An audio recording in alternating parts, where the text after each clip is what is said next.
భార్య మానం కంటే కూడా నా ప్రాణమే గొప్పదని భార్య మానాన్ని తాకట్టు పెట్టేశాడు అబ్రహాం. మన ఆస్తులు పోతాయేమో, లేకపోతే ఉన్న ఆస్తులు పోవాల్సి వస్తుందేమో, ఆస్తి పంపకాల్లో నాకు రోడ్డు పక్కన ఉండే ఎకరం వస్తుందో రాదో, సైబర్ ఫ్రాడ్కి గురవుతారనేటువంటి భయాలు వాళ్ళలో ఉంటాయన్నమాట. వెళ్ళిన వెంటనే ఆయనకు ఒక డౌట్ వచ్చింది, ఒక భయం వచ్చింది. ఏంటంటే ఇది ఇంకో లెవెల్ ఆఫ్ అభద్రతా భావం. ఏంటి అభద్రతా భావం అంటే, నా పిల్లాన్ని ఎవడో ఒకటి తీసుకోపోతాడేమో, నిజంగానే నా భర్త నాతోనే ఉంటాడా, లేకపోతే వేరే దాన్ని బొంగు కొట్టుకొని పోతాడా. కానీ ఇంకొక వాస్తవం మీరు తెలుసుకోవాల్సింది ఏంటంటే, దేవుడు మనం తీసుకున్న మంచి నిర్ణయాల ద్వారా కాదు, మనం తీసుకునే చెడు నిర్ణయాల ద్వారా కూడా మన ఆస్తిని పెంచుతాడు. ఇంతకుముందు బహుశా ధనవంతుడై ఉండొచ్చు, కానీ ఇప్పుడు ఆయన ఏమయ్యాడంటే బహు ధనవంతుడయ్యాడు. అంటే ఆశీర్వాదం ఎప్పుడు మంచిగా చేస్తుంది అనేది కూడా తప్పే, ఆశీర్వాదం కొన్నిసార్లు చెడు కూడా చేస్తుంది. చూడండి, అబ్రహాం జీవితంలో ఏది జరిగినా ఆయనకి మంచిగా జరుగుతుంది. చెడు జరిగినట్టు ప్రస్తుతానికి కనిపిస్తుందా, ఆ చెడు ద్వారా మంచి జరుగుతుంది.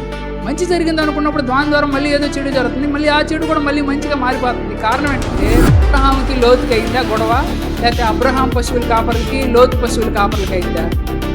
ఇప్పుడు అన్నదమ్ముడు ఒక ఇంట్లో ఉన్నారనుకోండి, అన్నదమ్ముల మధ్య గొడవ అవుద్దా, లేకపోతే తోడు కోడళ్ళ మధ్య గొడవ అవుద్దా? పిల్లలు చెడిపోవడానికి వాళ్ళ తండ్రి కారణం కాదు.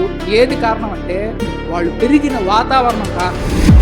నేను ఏ ల్యాండ్ తీసుకున్నా, బీడు భూమి తీసుకున్నా సరే, దాన్ని కూడా నాకు అనుకూలంగా దేవుడు మారుస్తాడనే విశ్వాసం అబ్రహాం దేవుడి మీద ఉంది. కాబట్టి బైబిల్లో ఇంకొక సూత్రం ఏంటంటే, ఏ కష్టం వచ్చినా కానీ నీ కెపాసిటీకి తగ్గట్టే కష్టం వస్తుంది అని. కొద్ది రోజుల ముందు మనం అభద్రతా భావం గురించి నేర్చుకుందాం. అభద్రతా భావం అని అంటే ఏంటి, ఎవరైనా చెప్పగలరా? భద్రంగా లేనటువంటి ఫీలింగ్ ఉండడాన్నే అభద్రతా భావం అని అంటారు. అయితే పోయినసారి ఆ అభద్రతా భావాన్ని వేరే కోణంలో చూసాం.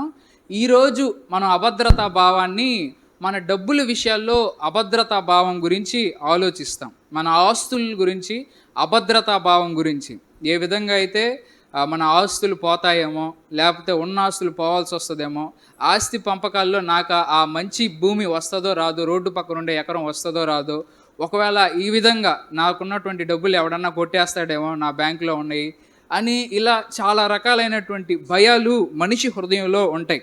ఏదైనా వ్యాపారం పెట్టినప్పుడన్నా సరే నష్టం వస్తుందేమో అనే భయం. అక్కడ కూడా ఏంటి, ఒక ఆస్తి పోతుందేమో అని భయం. ఏదన్నా కొత్తగా ప్రయత్నం చేయాలంటే ఎవడన్నా మోసం చేసి మన డబ్బులు కొట్టేస్తాడేమో అనే భయం. ఇట్లా మనకు ఉండేటువంటి ఆస్తులు పోతాయేమోనని, భవిష్యత్తులో మనకి తినడానికి తిండి ఉంటుందా ఒకవేళ మన ఆస్తులు లేకపోతే అని, ఇలా మనం భయపడుతూ ఉంటాం అనమాట. కొన్నిసార్లు మన బ్యాంకులో ఎంత బ్యాలెన్స్ ఉందని చెప్పి పదే పదే చెక్ చేసుకుంటూ ఉంటాం. ఇవన్నీ కూడా ఏ లక్షణాలనంటే, మనలో డబ్బు లేకపోతే ఈ యొక్క ఆస్తుల విషయాల్లో అయినా సరే, డబ్బుల విషయాల్లో అయినా సరే అభద్రతా భావం ఉంది అని అర్థం. దేవుడికి ఇచ్చే విషయంలో అన్నా సరే మనం ముందుకు రావలేకపోతున్నాం అన్నా సరే, లేకపోతే డబ్బుల్ని మన కోసం ఖర్చు చేసే విషయంలో అన్నా సరే మనం పిసినారితనంగా ఉన్నామంటే కూడా మనలో ఏమున్నట్టంటే ఈ అభద్రతా భావం ఉన్నట్లే అన్నమాట. కాబట్టి ఈరోజు దాని గురించి మనం చూద్దాం. బైబిల్లో ఒక అధ్యాయం తీయండి, ఆదికాండం 13వ అధ్యాయం.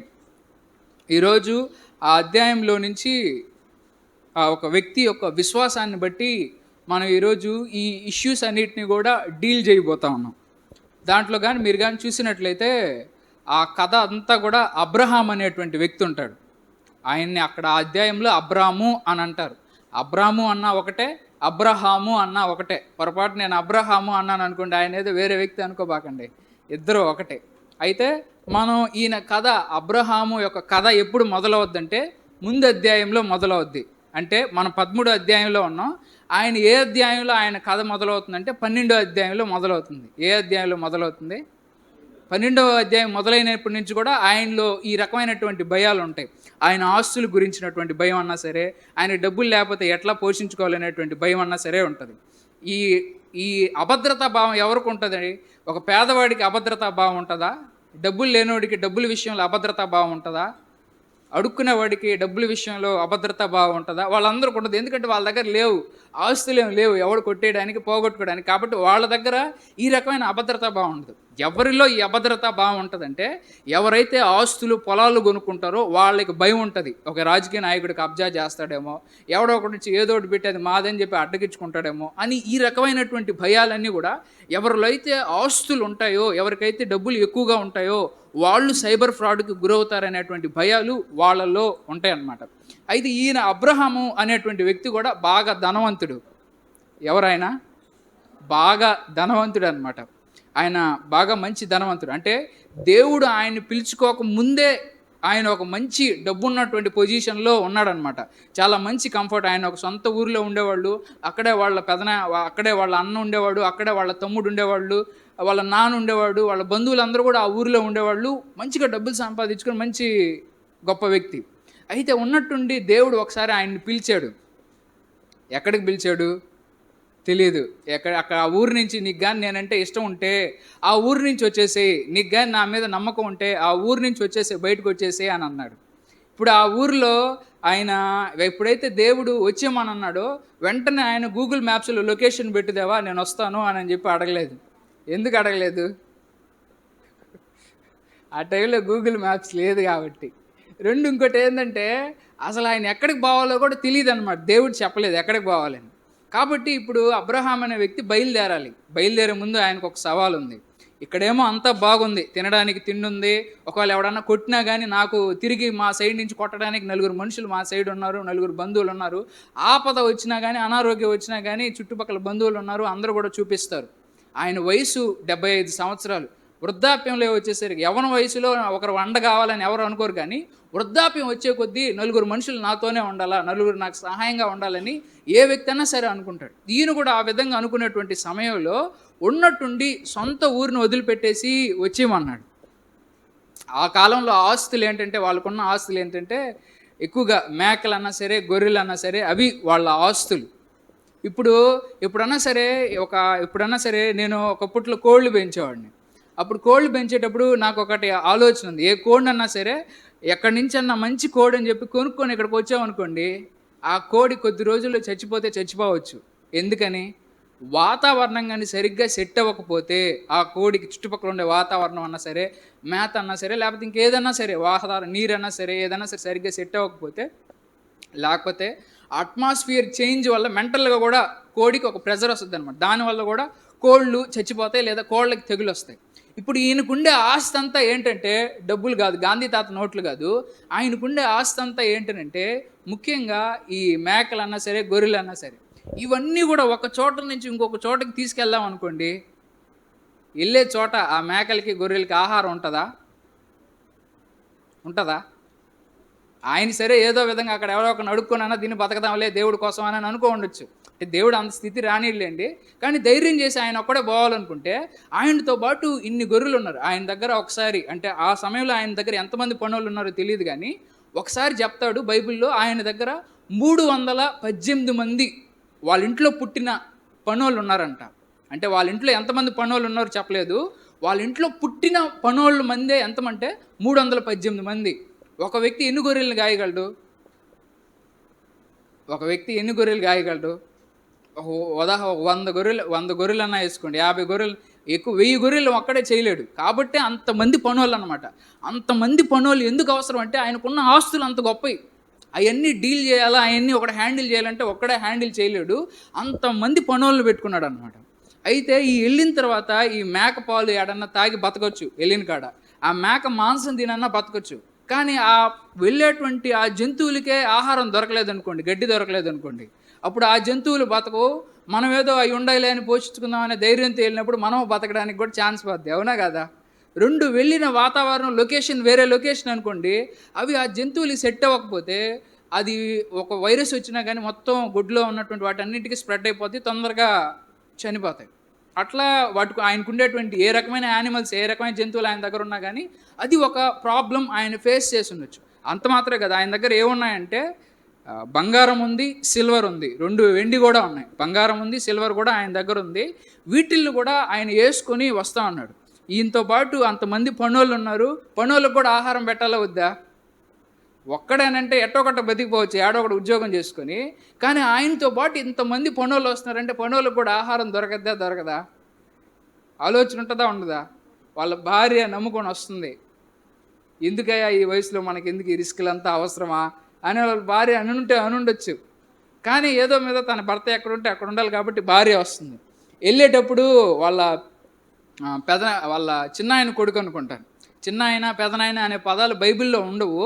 ఎందుకనంటే హెబ్రీ భాషలో వాళ్ళు మాట్లాడుకునే భాషలో పెదనాయన, చిన్నాయన అనే పదాలు ఉండవు. కానీ మనకున్న కొంతమంది స్కాలర్లు చెప్పేది ఏంటంటే, ఈ అబ్రహాము వాళ్ళ తమ్ముడు కొడుకు అన్నా సరే, ఒక వ్యక్తి లోతు అనే వ్యక్తి ఏం చేశాడంటే, నేను కూడా నీతో పాటు వస్తాను పెదనాయనా, నువ్వు ఎక్కడికి వెళ్తే అక్కడికి వస్తాను, నాకు కూడా నువ్వు సేవించే దేవుడు అంటే ఇష్టం అని చెప్పి వాళ్ళ పెదనాయన అబ్రహాంతో పాటు లోతు కూడా వచ్చాడు. ఈ లోతుకు కూడా కొన్ని ఆస్తులు ఉన్నాయి. ఈ లోతు దగ్గర కూడా కొంతమంది పనోళ్ళు ఉన్నారు. అంటే అబ్రహాం దగ్గర అయితే ఎంతైతే గొడ్లు మేకలు అన్నీ ఉన్నాయో, ఈ లోతు దగ్గర కూడా ఏమున్నాయి? ఆయనకి పనోళ్ళు ఉన్నారు, ఆయనకి గొడ్లు ఉన్నాయి, ఆయనకి బంగారం ఉంది, ఆయనకి సిల్వర్ ఉంది.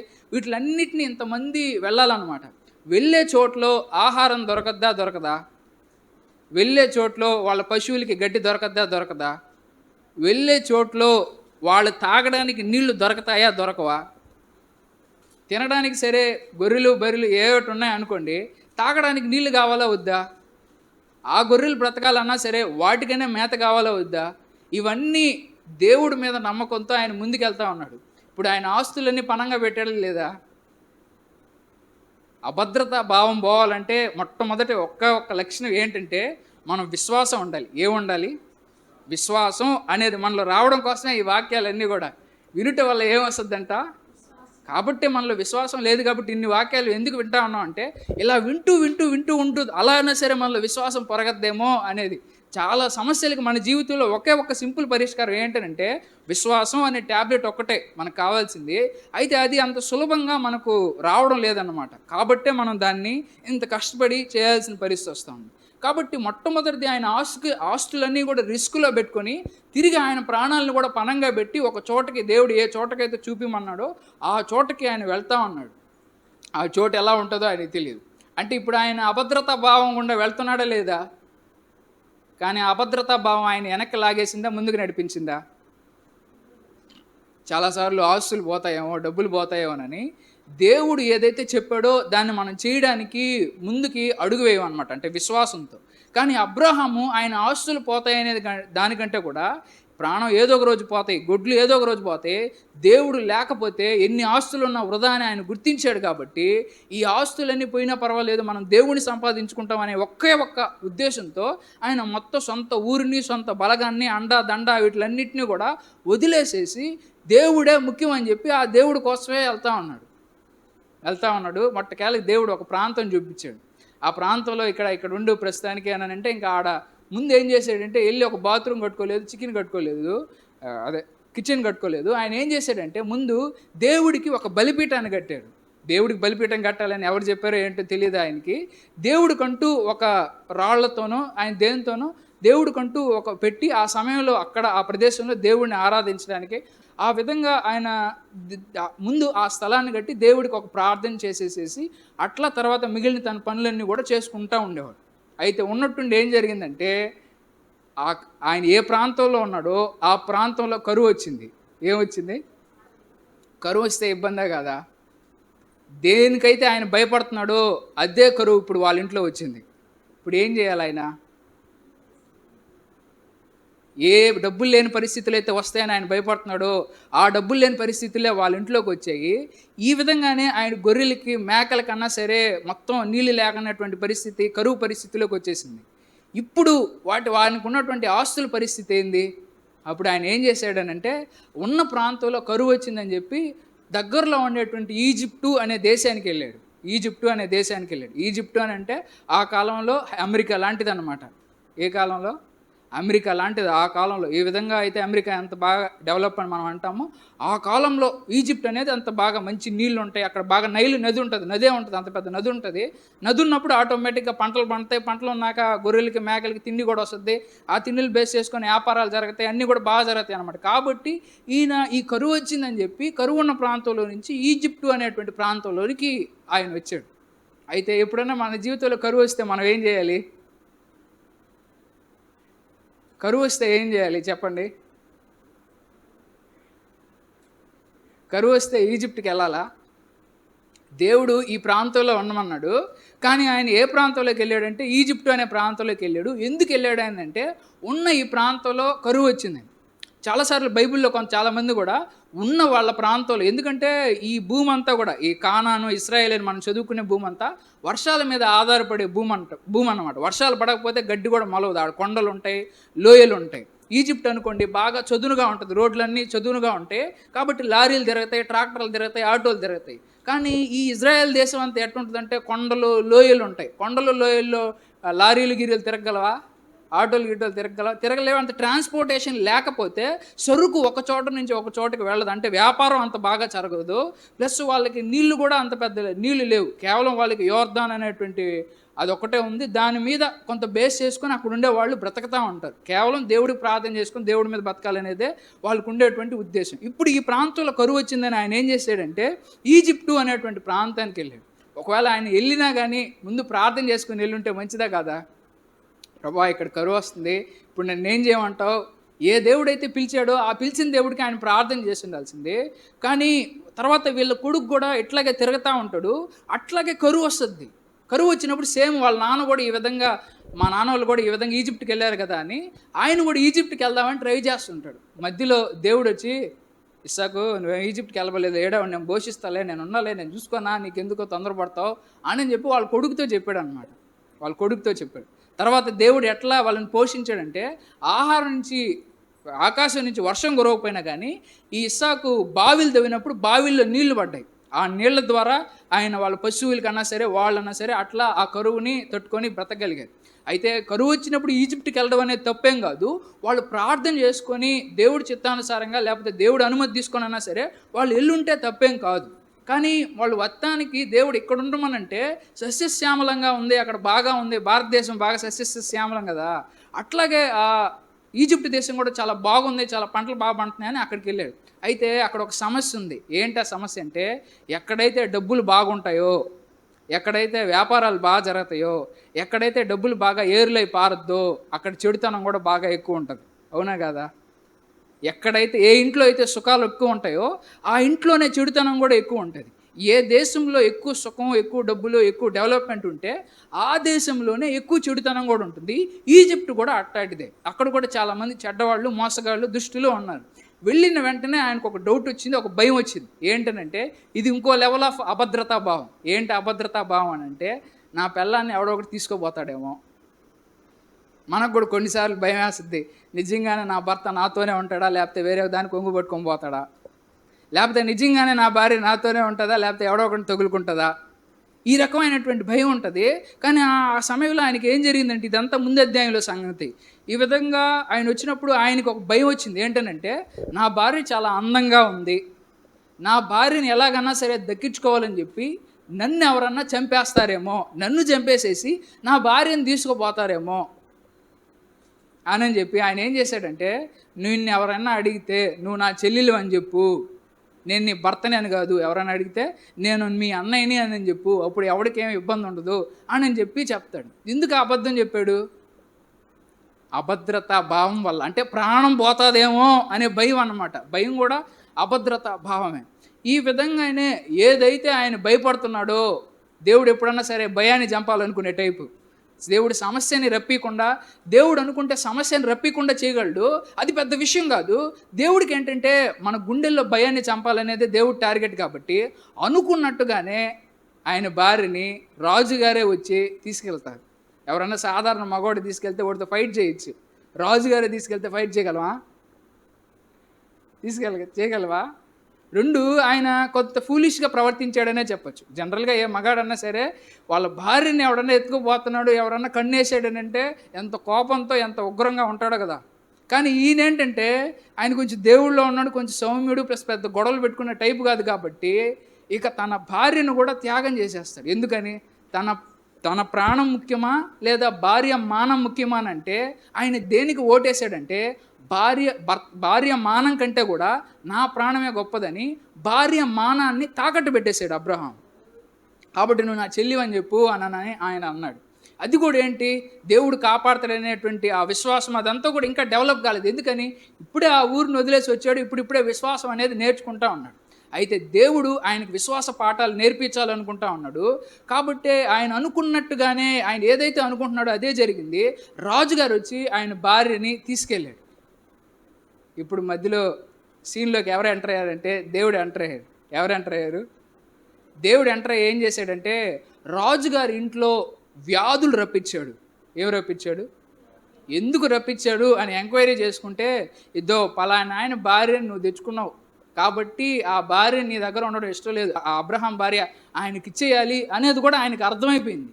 వెంటనే ఆ అబ్రహాంని పిలిచి, ఎందుకయ్యా ఇటు చేసావు అని చెప్పి, ఈ విధంగా ఆయనకి ఇట్లా చేసావు ఎందుకని చెప్పి తిరిగి ఆయన భార్యని ఇచ్చేసిన ఈ ఊరి నుంచి ఇంక వెళ్ళిపో, ఈజిప్టులోనే ఏడ ఉండబాకు, వెళ్ళిపో అని చెప్పి తిరిగి ఆయన వెనక్కి పంపించేస్తారు. అంటే ఏడకైతే వెళ్ళాడో తిరిగి ఆ నుంచి మళ్ళీ ఎక్కడైతే ఆయన బలిపీఠం కట్టుకున్నాడో ఆడికి ఆయన తిరిగి వచ్చేస్తాడు.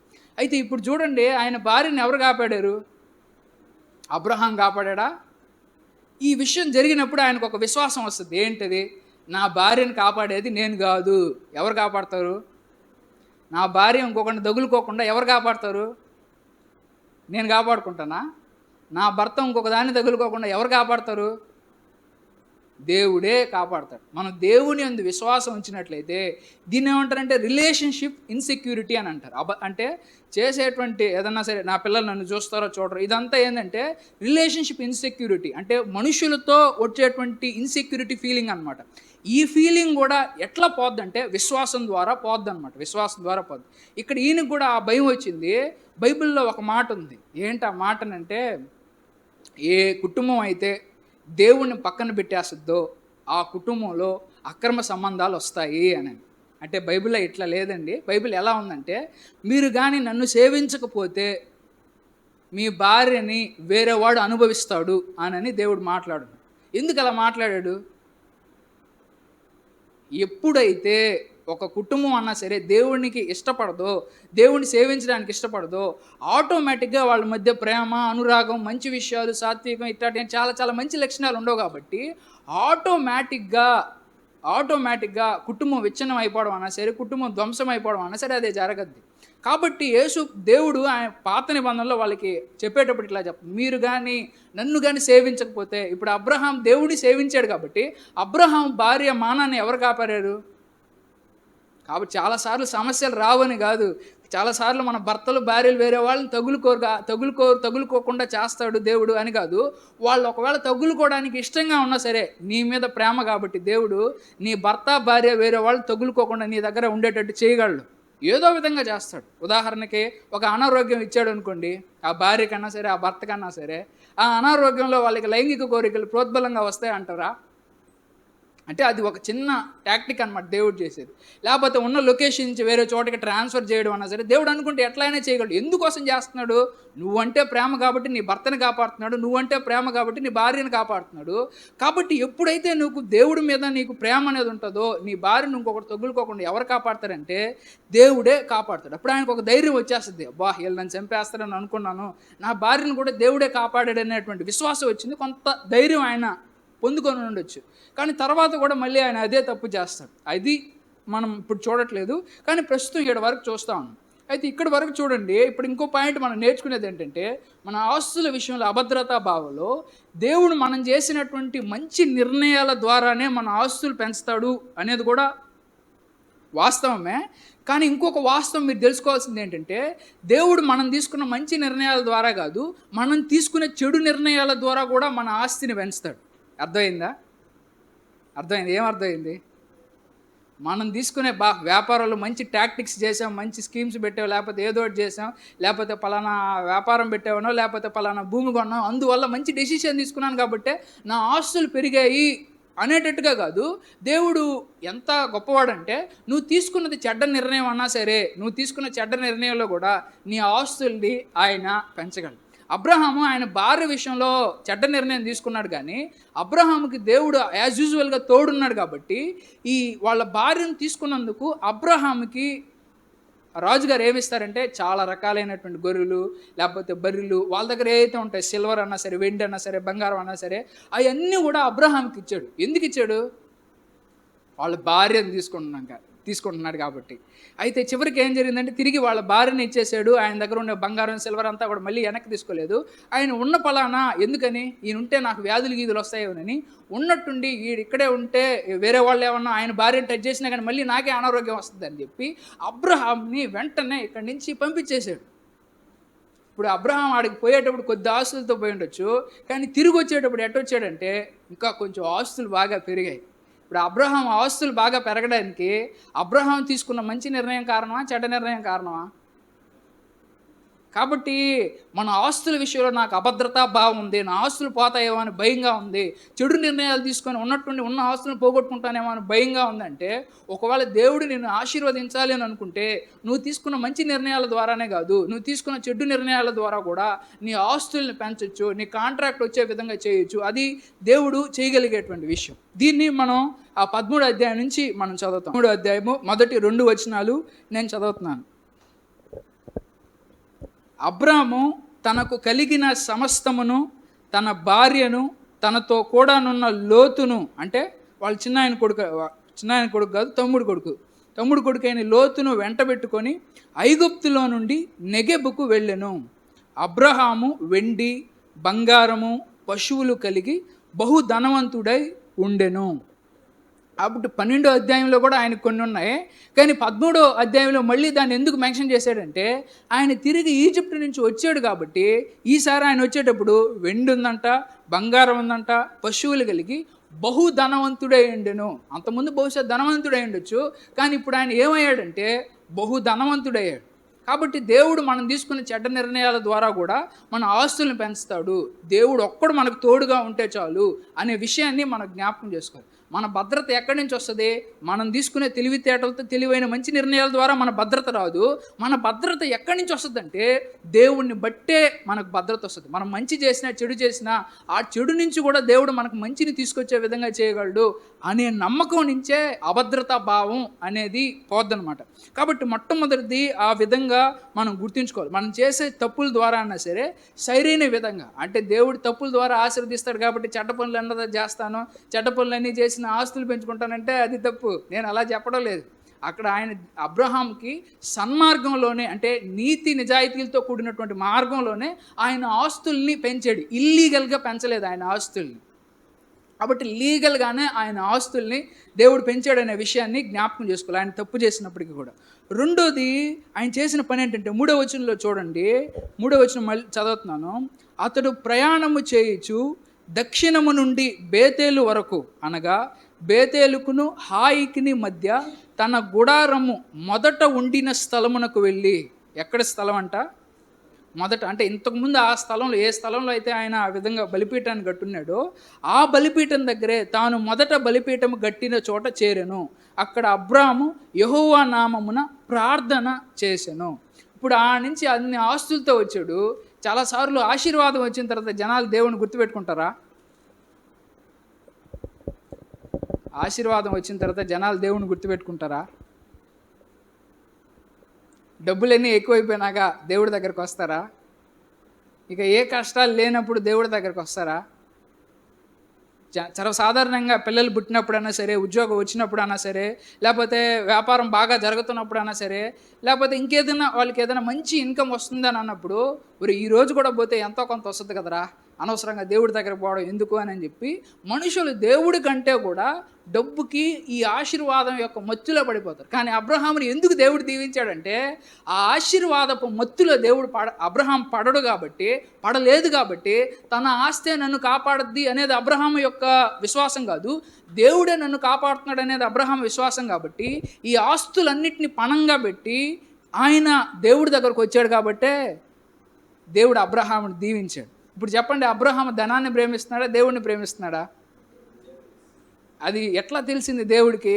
ఆయన విశ్వాసంతో తీసుకునే నిర్ణయాలు, వీడు డబ్బు కంటే నాకే ఎక్కువ ప్రాధాన్యత ఇస్తున్నాడు, నా మాటకే ఎక్కువ ప్రాధాన్యత ఇస్తున్నాడు, వీడు డబ్బు మాయలో పడలేదు, డబ్బు మోజులో పడలేదు, కాబట్టి వీడిని ఎంత డబ్బు పెట్టి ఆశీర్వదించినా వీడు నా నుంచి వెళ్ళిపోడు అనే ధైర్యం దేవుడికి వచ్చేసింది. కాబట్టి ఎందుకని? నీవు పోకూడదు, నీ ఆత్మ నశించకూడదు డబ్బులు ఇవ్వడం వల్లని దేవుడు నీకు డబ్బులు ఇవ్వడం లేదు. కానీ అబ్రహాం ప్రూవ్ చేసుకున్నాడు, నీ డబ్బులు కాదు దేవా, నువ్వే నన్ను పోషిస్తున్నావు అని చెప్పి ఉన్న ఆస్తులను పరంగా పెట్టి విశ్వాసంతో బతకడానికి ముందుకు అడుగు వేశాడు.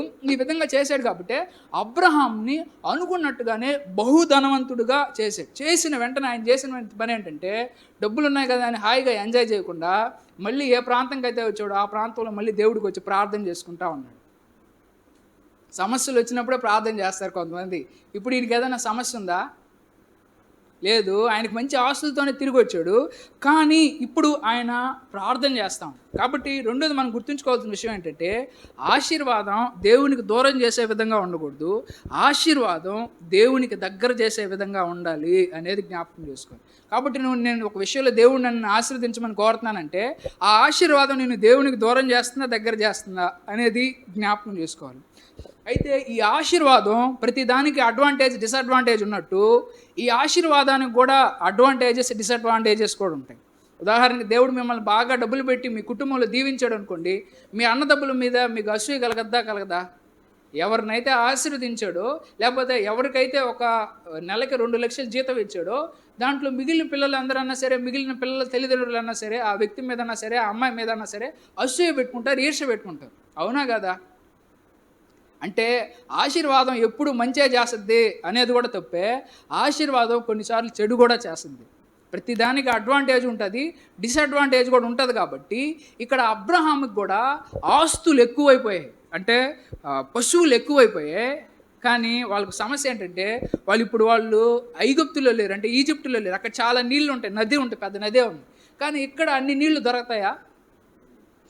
ఇక్కడ చాలా తక్కువ నీళ్ళు ఉంటాయి, గడ్డి కూడా అంత ఉండదు. ఇప్పుడు వాళ్ళకి పశువులు చాలా పెరిగిపోయాయి కాబట్టి ఎక్కడన్నా ఒక గుంటలో నీళ్ళు ఉన్నాయనుకోండి, ఆ గుంటలో నీళ్లు పశువులు తాగాలి. అక్కడ 2 ఫ్యామిలీలు ఉన్నాయి, 2 కుటుంబాలే, 2 బంధువులే. అది అబ్రహాం ఫ్యామిలీ ఉంది, లోతు ఫ్యామిలీ ఉంది. అబ్రహాంకి గొర్రెల పశువుల కాపరలో ఉన్నారు, ఈయనకి గొర్రెల పశువుల కాపరలో ఉన్నారు. అబ్రహాం గొర్రెలు పోయి బాగా నీళ్ళన్నీ తాగేస్తూ ఉన్నాయి అనుకోండి, ఈ లోపల లోతు పశువుల కాపరలైనా సరే తోలుకొచ్చే లోపల ఆ నీళ్ళన్నీ అబ్రహాం గొర్రెలు తాగేసాయి అనుకోండి. ఇప్పుడు లోతు యొక్క గొర్రెలన్నా సరే, పశువులన్నా సరే నీళ్లు లేకుండా ఆకలితో సతమతం అవుతాయా లేదా? ఇంటికి వెళ్ళాక లోతు అడుగుతాడు, ఏరా నీకు డబ్బులు జీతం ఇచ్చేది ఎందుకురా, వాటిని సరిగ్గా పోషిస్తావని కదా, నువ్వు ఎందుకు వాటికి సరిగ్గా నీళ్లు పెట్టలేదు అని యజమానుడు అడిగినప్పుడు ఏం చెప్పాలి?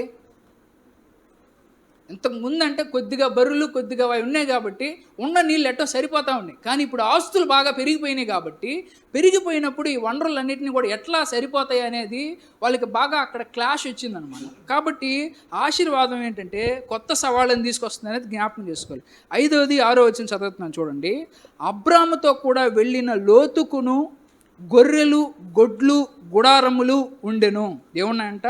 గొర్రెలు ఉన్నాయంట, గొడ్లు ఉన్నాయంట, గుడారాలు. వాళ్ళు నివసించేది అంటే వాళ్ళేం పక్కా ఇల్లులు కట్టుకోరు. ఎందుకని? దేవుడు ఎన్ని నుంచి వెళ్ళిపోమని చెప్తే వెంటనే అంతా సర్దుకొని వెళ్ళిపోవాలి కాబట్టి వాళ్ళు గుడారాల్లో ఉంటారు. వాళ్ళ పనులకు కూడా గుడారాలు ఉంటాయి, అన్ని గుడారాలు కట్టుకొని వాళ్ళు ఉంటారు. కనుక వారు కలిసి నివసించుటకు ఆ ప్రదేశము చాలకపోయేను.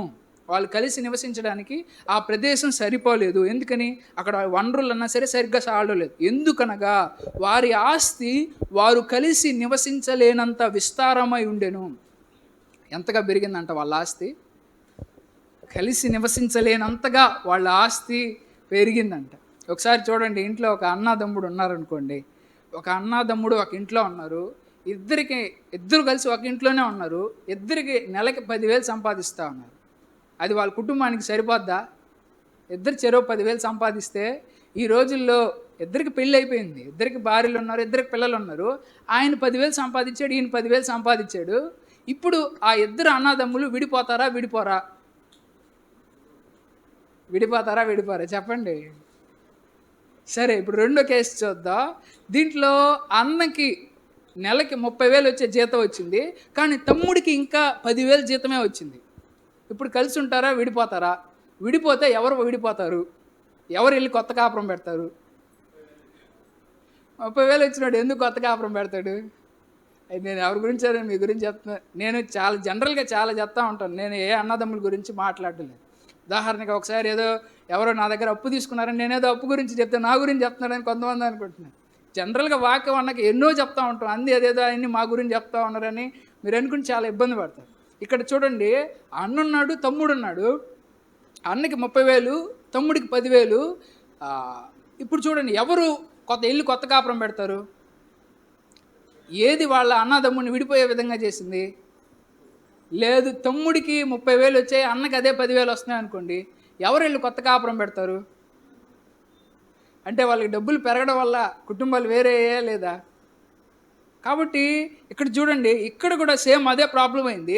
వాళ్ళకి ఆస్తులు పెరిగాయి, డబ్బులు పెరిగాయి కాబట్టి ఆ డబ్బుల వల్ల వాళ్ళకి సమస్య వచ్చింది. ఆ సమస్య ఏం చేసిందంటే, ఒకటిగా కలిసి ఉన్నటువంటి, ఒకటే కుటుంబంగా కలిసి ఉన్నటువంటి లోతు అన్నా సరే, అబ్రహాం అన్నా సరే, వాళ్ళిద్దరు కూడా రెండుగా విడిపోవాల్సినటువంటి పరిస్థితి వచ్చింది. అలా విడిపోకుండా ఉండాలంటే ఏం చేయాలంటే, వాళ్ళ మధ్యలో ప్రేమ ఉండాలి, నిస్వార్థం అనేది ఉండాలి. నేనే తినాలి, నా తమ్ముడు భార్య వాళ్ళ పిల్లకాయలు తినకూడదు, నా అన్న భార్య తినకూడదని, అంటే ఆ నిస్వార్థం లేకపోతే అప్పుడు వాళ్ళు ప్రేమ అనురాగాలతో సంతోషంగా కలిసి ఉండగలరు. రెండు, ఇక్కడ అబ్రహాము వీళ్ళకి వచ్చిన సమస్య ఏంటంటే, వాళ్ళకున్న పశువుల్ని, ఉన్న వనరుల్ని సరిగ్గా కానీ మేనేజ్ చేయగలిగే స్కిల్స్ ఉన్నట్లయితే వాళ్ళు సరిగ్గా అక్కడే ఉండేవాళ్ళు. కానీ వాళ్ళ ఆస్తులు పెరుగుతున్నాయి, కానీ ఆస్తుల్ని ఎట్లా మేనేజ్ చేయాలనేది వాళ్ళు తెలుసుకోవట్లే. వాళ్ళు అనుకుంటే ఇప్పుడు గొడవ వచ్చింది, తర్వాత వాళ్ళు విడిపోతారు. విడిపోయే ముందు వాళ్ళు అనుకోవాలి, అన్న దానికోసం ఎందుకు పెదనాన్న మనం విడిపోవాలి, మనం ఎందుకు ఒకసారి మనం మాట్లాడదాం, విషయం ఏంది, గొడవ ఏంది కనుక్కుందాం, ఎట్టొకట జాగ్రత్తగా ఉన్న చోట కలుసుందాం అని మాట్లాడుకొని ఉండొచ్చు. కానీ తర్వాత వాళ్ళు విడిపోతారు. అంటే ఆస్తుల్ని సరిగ్గా ఎలా మేనేజ్ చేయాలో తెలియకపోతే అన్నదమ్ముళ్ళు నాకు ఆస్తి పంచమని చెప్పి ఇంట్లో తల్లిదండ్రులను అడగతారు. ఎందుకంటే అక్కడే గొడవలు వస్తాయి. ఎప్పుడన్నా చూడండి, ఆస్తులు సంపాదించిన తల్లికి తండ్రి దగ్గరే గొడవలు వస్తాయి. ఎవడికి అంత ఆశిస్తావు, నువ్వు చూడు నన్ను చూడు అని అంటారు. అసలు ఏ ఆస్తి సంపాదించలేదు అనుకోండి, ఆ తండ్రిని అన్నా సరే, ఆ తల్లిని అన్నా సరే చూసుకుంటారా చూసుకోరా? ఏమి లేవు ఆడ పంచడానికి. ఇంక పంచుకోవాల్సిన ఆస్తి అంతా కూడా తల్లి తండ్రే, దాన్నే కొంచెం అటు ఇటుగా పంచుకుంటారు. ఆస్తులు ఉన్నాయంటే ఆస్తులు ఎవరికైతే ఇస్తారో వాళ్ళని చూడమని వీళ్ళని చూడమని అంటూ ఉంటారు. కాబట్టి ఇక్కడ అబ్రహాముకి వీళ్ళకి కూడా ఏమొచ్చిందనంటే, ఈ ఆస్తుల వల్లే గొడవలు అనేటువంటివి వచ్చాయి. నీళ్లు సరిపోవట్లేదని ఇట్లా గొడవలు వచ్చాయి. కాబట్టి దేవుడు మనల్ని ఆశీర్వదిస్తున్నాడంటే ఆ ఆశీర్వాదానికి తగ్గట్టుగా మన కెపాసిటీ పెంచుకోవాలి, దాన్ని సరిగ్గా మేనేజ్ చేసేది. అది మేనేజ్ చేయలేకపోతే కొత్త సమస్యలు కొని తెచ్చుకుంటాం, గొడవలు కూడా కొని తెచ్చుకుంటాం అనే విషయాన్ని ఇక్కడ వీళ్ళ దగ్గర నుంచి నేర్చుకోవాలి. తర్వాత చూడండి, 6వ పాయింట్లో వాళ్ళున్న ప్రదేశం, 6వ వచనంలో వాళ్ళున్న ప్రదేశం వాళ్ళకి సరిపోలేదు. కాబట్టి వాళ్ళు ఏం చేశారు? 7వ వచనంలో చూడండి, అప్పుడు అబ్రాము పశువుల కాపరులకును లోతు పశువుల కాపరులకును కలహము పుట్టెను. ఎవరికి అయిందంట గొడవ? అబ్రహాముకి లోతుకి అయిందా గొడవ? లేకపోతే అబ్రహాం పశువుల కాపరులకి లోతు పశువుల కాపరులకి అయిందా? ఇప్పుడు అన్నదమ్ముడు ఒక ఇంట్లో ఉన్నారనుకోండి, అన్నదమ్ముల మధ్య గొడవ వద్దా, లేకపోతే తోడుకోడళ్ళ మధ్య గొడవ వద్దా?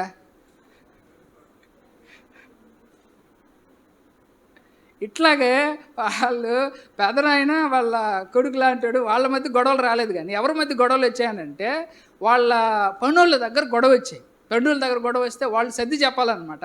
పెద్దోళ్ళు సర్ది చెప్పకుండా ఏమనుకుంటారంటే, దొరికిందే ఛాన్స్ కదా అని చెప్పి విడిపోవాలని వాళ్ళు అనుకున్నారు. అయితే ఆ విధంగా వాళ్ళిద్దరికీ కలహం అనేది పుట్టింది. తర్వాత చూడండి ఆయన ఏమంటున్నాడు ఆ వచనంలో, అబ్రహాము పశువుల కాపరులకును లోతు పశువుల కాపరులకును కలహము పుట్టెను. ఆ కాలమందు కనానీయులు పెరిజ్జీయులు ఆ దేశములో కాపురముండ్రి. మధ్యలో ఇది ఎందుకు చెప్తున్నాడు? వాళ్ళిద్దరు పశువుల కాపరులు గొడవ వచ్చిందని చెప్తున్నాడు. మళ్ళీ తర్వాత ఏం చెప్తున్నాడు? ఆ ప్రాంతంలో కనానీయులు పెరిజ్జీయులు కాపురం ఉన్నారంట. దానికి దీనికి ఏం సంబంధం? గొడవ వచ్చిందని చెప్తున్నాడు, మళ్ళీ అక్కడేమో పలానా వాళ్ళు ఉన్నారని చెప్పి చెప్తున్నాడు. దానికి దీనికి ఏం సంబంధం? ఏం సంబంధం అంటే, ఎప్పుడైతే అబ్రహాము లోతు ఒక కుటుంబంగా కలిసి ఉన్నారు, కానీ ఇప్పుడు వాళ్ళిద్దరి మధ్య గొడవ వస్తుంది. ఈ గొడవ ఎవరు చూస్తున్నారంటే, ఆ ప్రాంతంలో ఉండే అవిశ్వాసులు చూస్తున్నారు. ఎవరు చూస్తున్నారు?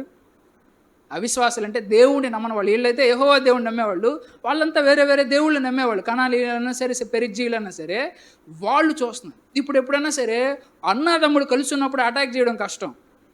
కానీ అన్నదమ్ముడు విడిపోతూ ఉన్నారు అనుకోండి, అన్న లేకపోతే భర్త భార్య మధ్య గొడవలు వస్తున్నాయి అనుకోండి, మధ్యలో మూడో మనిషి దూరాడు అనుకోండి, సమస్య పెద్దదా వద్దా చిన్నదా వద్దా? ఇక్కడ అదే సమస్య మొదలైంది.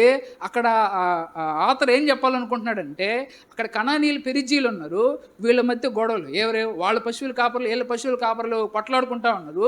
ఇది చుట్టుపక్కల ఉండే వాళ్ళు చూస్తూ ఉన్నారు. మిగిలిన వాళ్ళు కూడా గొర్రెలు ఉంటాయి కదా, వాళ్ళు కూడా చూస్తూ ఉన్నారు. వీళ్ళు గొడవలు పెడతా ఉన్నారు. వీళ్ళ గొడవలు వచ్చిందిరా. ఒకవేళ వాళ్ళు కానీ వీళ్ళ మీద కానీ అటాక్ చేయాలనుకుంటే అటాక్ చేయొచ్చు. ఎందుకని? లోతును కొడితే అబ్రహాం రాడు, అబ్రహాంను కొడితే లోతు రాడు. ఎందుకని? ఇద్దరు గొడవలు వచ్చాయి. ఎప్పుడైతే విడదీస్తామో అప్పుడు అటాక్ చేయడానికి సులభం అవుద్ది. అది ఎప్పుడన్నా సరే గొడవలన్నా సరే ఈ విధంగా విడిపోవడం అన్నా ఏం చేస్తుందంటే కుటుంబం యొక్క బలాన్ని కొంచెం డౌన్ చేసేస్తుంది అనమాట, తగ్గిస్తుంది. అంటే వేరు వేరు కాపురాలు పెట్టడం తప్పని నేను చెప్పడం లేదు, జనరల్గా ఒక స్టేట్మెంట్ చెప్తా ఉన్నాను అనమాట, ఈ వాక్యం గురించి చెప్తాను. కాబట్టి వేరు వేరు కాపురాలు పెట్టడం తప్పని నేను చెప్పడం లేదు, కానీ కుటుంబం కలిసి ఉన్నప్పుడు, ఐక్యత ఉన్నప్పుడు బలంగా ఉంటుంది అనమాట. కాబట్టి ఇప్పుడు అటువంటి పరిస్థితి రాబోతా ఉంది. రాబోతుందంటే అబ్రహాంకి లోతుకు మధ్య అగ్గిపుల్ల గీస్తే మండిపోయేంత మంట రాబోతా ఉంది. కాబట్టి అబ్రహాం తెలివైనోడు, పెద్ద ఆయన కాబట్టి ముందుగానే ఆలోచించి ఇది పెద్ద గొడవ అవ్వకూడదు. ఎందుకని? మనం గొడవ పడితే దేవుడి నామం అవమానపడద్ది. ఎవరి నామం అవమానపడుతుంది? అవిశ్వాసుల ముందు విశ్వాసులే కొట్టుకుంటున్నారు అనుకోండి, చర్చికి వెళ్ళే వాళ్ళే కొట్టుకుంటా ఉన్నారు అనుకోండి, ఎవరికి చెడ్డ పేరు వస్తుంది? దేవుడికి చెడ్డ పేరు వస్తుంది. బయటోళ్ళు ముందు చర్చికి వెళ్ళే వాళ్ళు కొట్టుకుంటా ఉంటే దేవుడికి చెడ్డ పేరు వస్తుంది. కాబట్టి అబ్రహాం ఏం చేశాడంటే బంధువులు అప్పుడు మనం పని చేద్దాం అని చెప్పి ఒక పని చెప్పాడు. ఏం చెప్పాడు? 8వ వచనం చదువుతున్నాను. కాబట్టి అబ్రాము, మనము బంధువులము గనుక నాకు నీకును నా పశువుల కాపరులకును నీ పశువుల కాపరులకును కలహం ఉండకూడదు. కాబట్టి ఆయన ఎవరు మొట్టమొదటి అడిగేశారంటే సమస్యను పరిష్కరించడం కోసం అబ్రామే మొట్టమొదటి అడిగేసి విషయం చెప్తా ఉన్నాడు. అరే, మన బంధువులో నీకు నాకు మధ్య గొడవలు ఉండకూడదు, కలహాలు ఉండకూడదు అని చెప్పి ఒక విషయం తీసుకొచ్చేస్తూ ఉన్నాడు. తర్వాత ఆయన ఏమంటా ఉన్నాడు? 9వ వచనంలో కూడా చూడండి. ఈ దేశమంతయు నీ ఎదుటనున్నది కదా, దయచేసి నన్ను విడిచి వేరుగా నుండుము. నీవు ఎడమ తట్టుకు వెళ్ళిన ఎడల నేను కుడి తట్టుకును, నీవు కుడి తట్టునకు వెళ్ళిన ఎడల నేను ఎడమ తట్టును వెళ్ళుదునని లోతుతో చెప్పగా. కాబట్టి మనం వేరైపోదామని చెప్పి అబ్రహాము చెప్తా ఉన్నాడు. అయితే ఇక్కడ ఒక విషయం జ్ఞాపకం చేసుకోండి. ఇప్పుడు వాళ్ళిద్దరి మధ్య ఒక గొడవ రాబోతూ ఉంది, గొడవ పెద్దది అవ్వబోతూ ఉంది. గొడవని పెద్దది అయిన దాకా ఊరుకుందాంలే అని అనుకున్నాడా అబ్రహాము?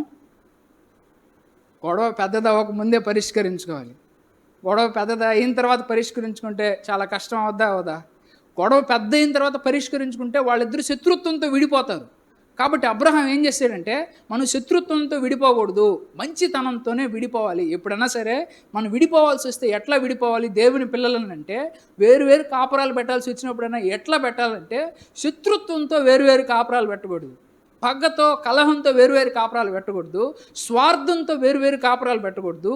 ఎందుకని? ఎట్లా వేరు కాపురాలు పెట్టాలి, ఎట్లా విడిపోవాలని అంటే సమాధానంతోనే విడిపోవాలి. ఎట్లా విడిపోవాలి?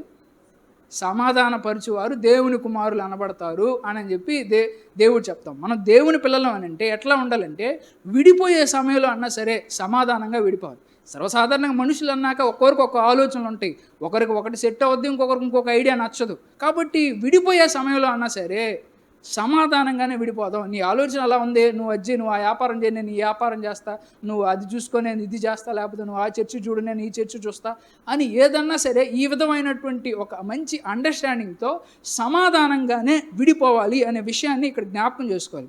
ఆ సమాధానం కోసం ఎవరు ముందడుగేయాలి? నేను ముందడుగేయాలా, నువ్వు ముందడుగేయాలా? మనమే ముందడుగేయాలి. కాబట్టి సమస్య పెద్దదవక ముందే మనమే ముందడుగేసి అబ్రహాములాగా సమస్యని పరిష్కరించుకోవాలన్నమాట. అప్పుడు ఇద్దరి మధ్యలో వేరే ఓడు రాడు. భర్త భార్య మధ్య గొడవ వచ్చింది, వేరే ఓడు వచ్చి మధ్యలో పుల్ల పెట్టి ఏలు పెట్టి లేదా మంచి మాట గించి మాట చెప్పి అప్పుడు దాకా తెచ్చుకోకుండా సమస్య మొదలైనప్పుడే పరిష్కరించుకున్నాం అనుకోండి, అప్పుడు వేరే ఒకరు వచ్చి ఆ మాటలు ఈ మాటలు లేని పని మాటలు ఎక్కిపొడిచి అంత చేసే అంత పని ఉండదు అన్నమాట.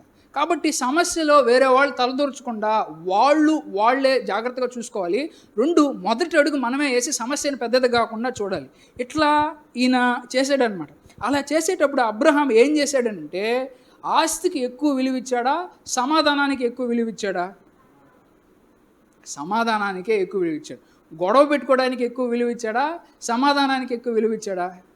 వాళ్ళ పశువుల పాపలు కూడా చెప్పుండొచ్చు, ఈ పశువుల కాపురం లేదండి మనం మందే టైం, ఆ టైంలో మనం వెళ్ళి నీళ్ళు తాగాల, లేదండి మనకు ఆ టైంని దాటిపోయి వచ్చారు అని వీళ్ళు అంటూ ఉంటారు. ఆయన మీరేంద్రం ఆ టైంలో వచ్చి అది నీళ్ళు తాగేది అది ఇది అని చెప్పి ఇద్దరు గొడవలు పెట్టుకొని ఉండొచ్చు. అంటే ఇట్లా గొడవలు ఏదో ఒకటి అవుతాయి కదా. కానీ గొడవ పడ్డం కంటే కూడా ఏది శ్రేయస్కరం అనుకున్నాడంటే సమాధానంగా ఉండడమే మంచిది అని ఆయన అనుకున్నాడు. కాబట్టి ఆస్తుల కంటే కూడా సమాధానానికే విలువిచ్చాడు. 2 ఆయన ఏం చేశాడంటే తెలివిగా, ఇద్దో మన మధ్య ఇంత భూమి ఉంది, ఎందుకు? మనం తినడానికి, మన పశువులు బతకడానికి. ఇంత భూమిలో ఫస్ట్ నీకు ఏది కావాలో కోరుకో, నువ్వు ఇది కోరుకుంటే నేను ఇటు వెళ్తా, నువ్వు ఇది కోరుకుంటే నేను ఇటు వెళ్తా అని అబ్రహాం చెప్పాడు. అర్థమైందా? అబ్రహాం ఏం చెప్పాడు? నువ్వు కానీ ఎడం వైపుకి వెళ్తే నేను కుడి వైపుకి వెళ్తా, నువ్వు కానీ కుడి వైపుకి వెళ్తే నేను ఎడం వైపుకి వెళ్తా అని చెప్పి అబ్రహాం వయసులో పెద్ద ఆయన లోతుకి చెప్తా ఉన్నాడు. ఇప్పుడు లోతు మంచి, ఉదాహరణకి ఎడం పక్కన మంచి పొలాలన్నా సరే, మంచి నీళ్ళన్నా సరే, మంచి పచ్చ గడ్డి మోసేటువంటి అంతా ఉంది. దీన్ని అంతా కూడా లోతు కోరుకున్నాడు అనుకోండి, అబ్రహాంకి ఏది మిగలద్ది? తక్కువ ఉండేది, లేకపోతే ఏది లేనిది అది మిగలద్ది. అంటే అబ్రహాంకి నష్టం వస్తుందా లేదా? ఉదాహరణకి రోడ్డు పక్కన 1 ఎకరం ఉంది, ఆడాడో మధ్యలో 1 ఎకరం ఉంది, నీకు ఏ ఎకరం కావాలో కోరుకోరదని నేను చెప్పాను అనుకోండి, అవతల రోడ్డు పక్కదే కావాలని కోరుకున్నాడు అనుకోండి, ఎవరికి నష్టం వస్తుంది? కానీ అబ్రహాం ఏం చేస్తున్నాడంటే, నష్టపోతానేమో అని భయపడకుండా లోతుకే మొదటి ఆప్షన్ ఇచ్చాడు. నువ్వే ఎంచుకో లోతు, నాకు నష్టం వచ్చినా పర్వాలేదు, నా ఆస్తులు నష్టమైనా పర్వాలేదు, సమాధానం అనేది చాలా ప్రాముఖ్యం అని అబ్రహాం గుర్తించాడు. కాబట్టి అబ్రహాము లోతు నీ ఇష్టం, నువ్వు ఏది కోరుకుంటావో కోరుకో అని అన్నాడు. ఇప్పుడు అబ్రహాం యొక్క విశ్వాసం ఏంటి? పచ్చగడ్డి, ఆ మంచి నదులు, లేకపోతే మంచి నీళ్లు అవి నన్ను పోషిస్తాయనేది అబ్రహాం ధైర్యం కాదు. అబ్రహాం ధైర్యం ఏంటి? ఒకవేళ అంత పచ్చగడ్డి లేకపోయినా, ఎడారి లాంటి భూమి ఉన్న కొండల గిండల్లోనే దేవుడు నన్ను, నా గొర్రెల్ని, నా బర్రెల్ని, లేకపోతే నా పిల్లల్ని, లేకపోతే నా పశువుల కాపరుల్ని పోషిస్తాడనే విశ్వాసం అబ్రహాంకు ఉంది. కాబట్టి అబ్రహాము విశ్వాసంతో ఒక సలహా ఇచ్చాడు. ఏంటా సలహా అంటే, నాకు నష్టం వచ్చినా పర్వాలేదు, మనం కలిసే ఉండాలా, మనం దేవుని పిల్లలు అని చెప్పి ఆయన ఈ ఆప్షన్ మొదట లోతుకే ఇచ్చాడు. ఆ విధంగా చేయగలమంటారా? దేవుడు చెప్పే చాలా విషయాలు ఇట్లాగే ఉంటాయి. ఒక చెంపదెబ్బ కొడితే ఇంకో చెంపదెబ్బ చూపించమంటా ఉంటాడు, కానీ మనుషులకైతే అది ఇష్టం ఉండదు. కానీ అబ్రహాం యొక్క విశ్వాసం ఏంటంటే, మనం ఎంచుకున్న భూమి, లేకపోతే మనం సెలెక్ట్ చేసుకున్నటువంటి స్థలాలు, పొలాలు మనల్ని ధనవంతులు చేయవు. ఎవరు మనల్ని ధనవంతులు చేస్తారంటే, దేవుడే మనల్ని ధనవంతులు చేస్తాడు అని అబ్రహాంకి ఆలోచన ఉంది. అవునా కదా? కాబట్టి ఆయన ఏమనుకున్నాడంటే, ఈ ఆప్షన్ అనేది ఆయనకి ఇచ్చాడు అనమాట. చూడండి, తర్వాత వచనం చదివితే మీకు బాగా అర్థం అవుద్ది. 10వ వచనం చదువుతున్నా. ఎప్పుడైతే ఈ ఆప్షన్ ఇచ్చాడో 10వ వచనంలో, లోతు తన కన్నులెత్తి యోర్దాను ప్రాంతం అంతటిని చూచెను. లోతు కన్నులెత్తి ఏం చూశాడంట? యోర్దాన్ అనేది అదొక చిన్న నది అన్నమాట, ఇజ్రాయేలు ఆ ప్రాంతంలో. లోతు తన కన్నులెత్తి యోర్దాను ప్రాంతం అంతటిని చూచెను. యెహోవా సొదొమ గొమొర్రా అను పట్టణములను నాశనము చేయక మునుపు సోయరు వచ్చు వరకు అదంతయు యెహోవా తోట వలెను, ఐగుప్తు దేశము వలెను, నీళ్లు పారు దేశమై ఉండెను. కాబట్టి లోతు తనకు యోర్దాను ప్రాంతమంతటిని ఏర్పరచుకొని తూర్పుగా ప్రయాణము చేశాను. అట్లు వారు ఒకరికి ఒకరు వేరైపోయిరి. ఇప్పుడు లోతుకి ఆప్షన్ ఇచ్చాడు. ఇప్పుడు లోతు ఏమని చెప్పు ఉండాలి?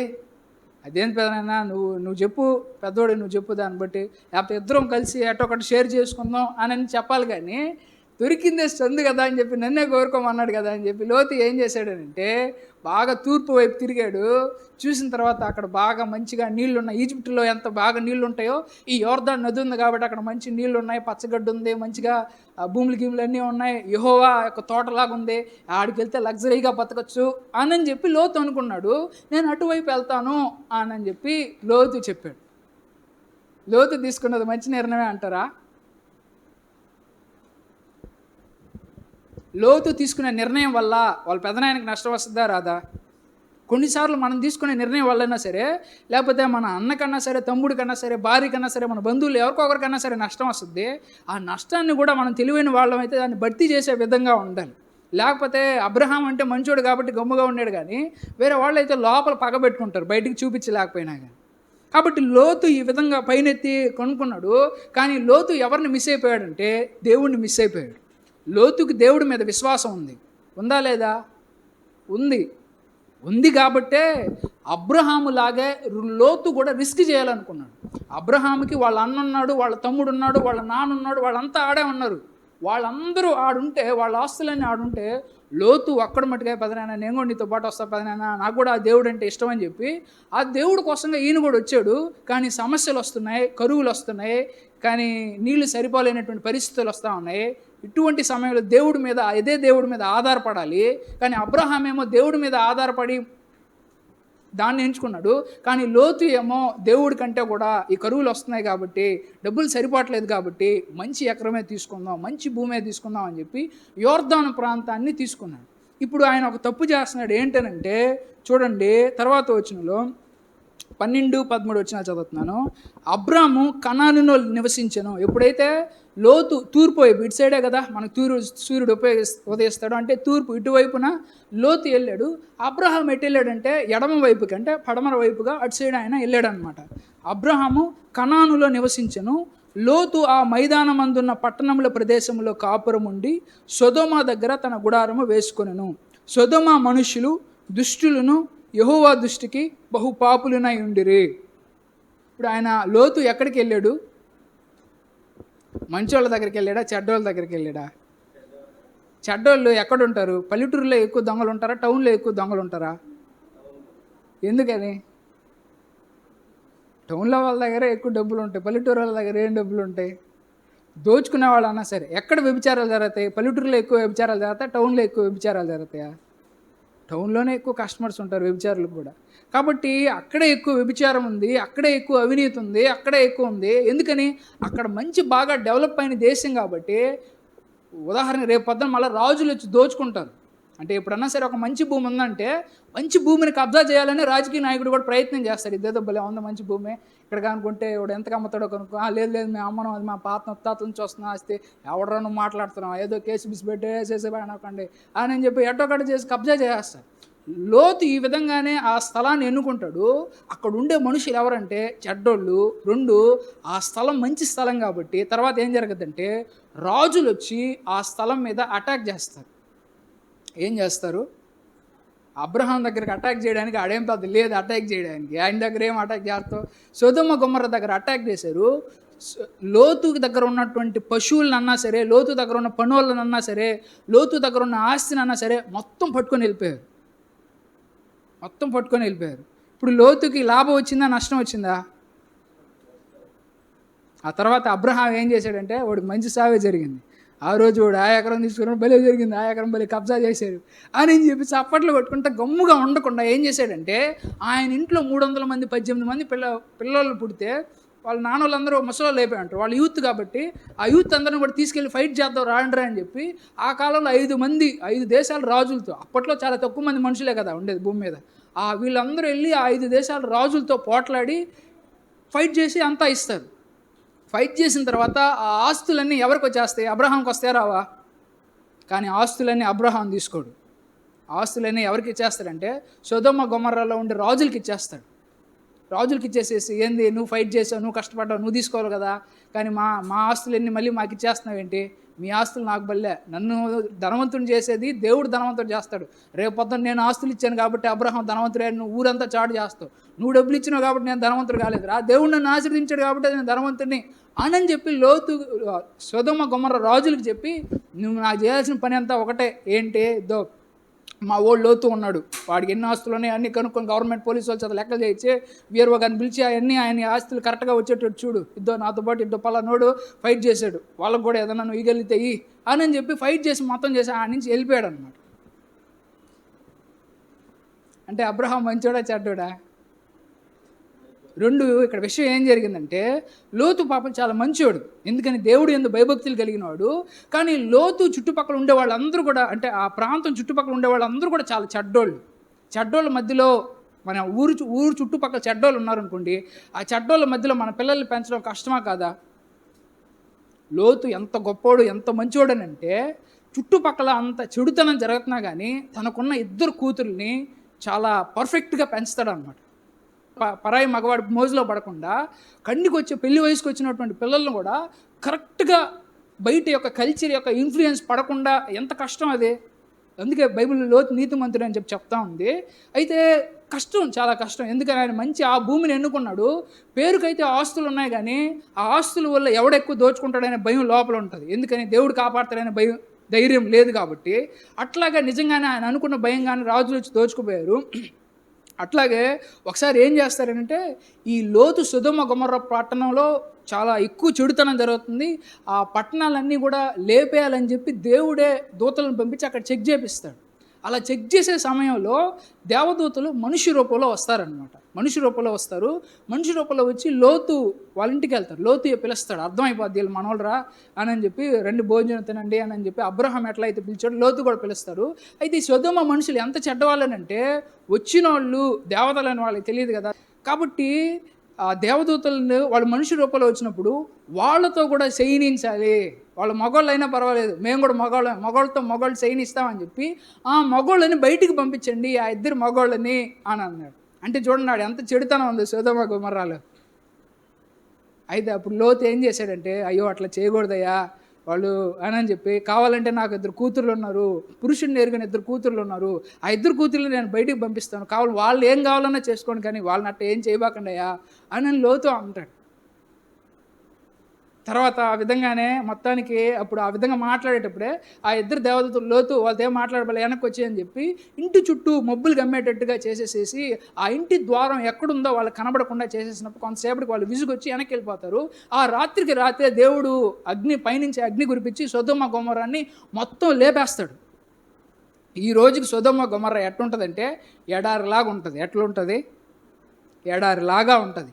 అంటే ఆ రోజు అబ్రహాము ఎన్నుకునేటప్పుడు ఈ ఎడం వైపున భూమి అంతా పెద్ద పంటలు పండే భూమి కాదు, కొంచెం ఆడాడ ఎడారి ప్రాంతం ఉంటుంది, అక్కడక్కడ పచ్చగడ్డి ఉంటుంది, అక్కడక్కడ నీళ్లు ఉంటాయి, తక్కువ నీళ్లు.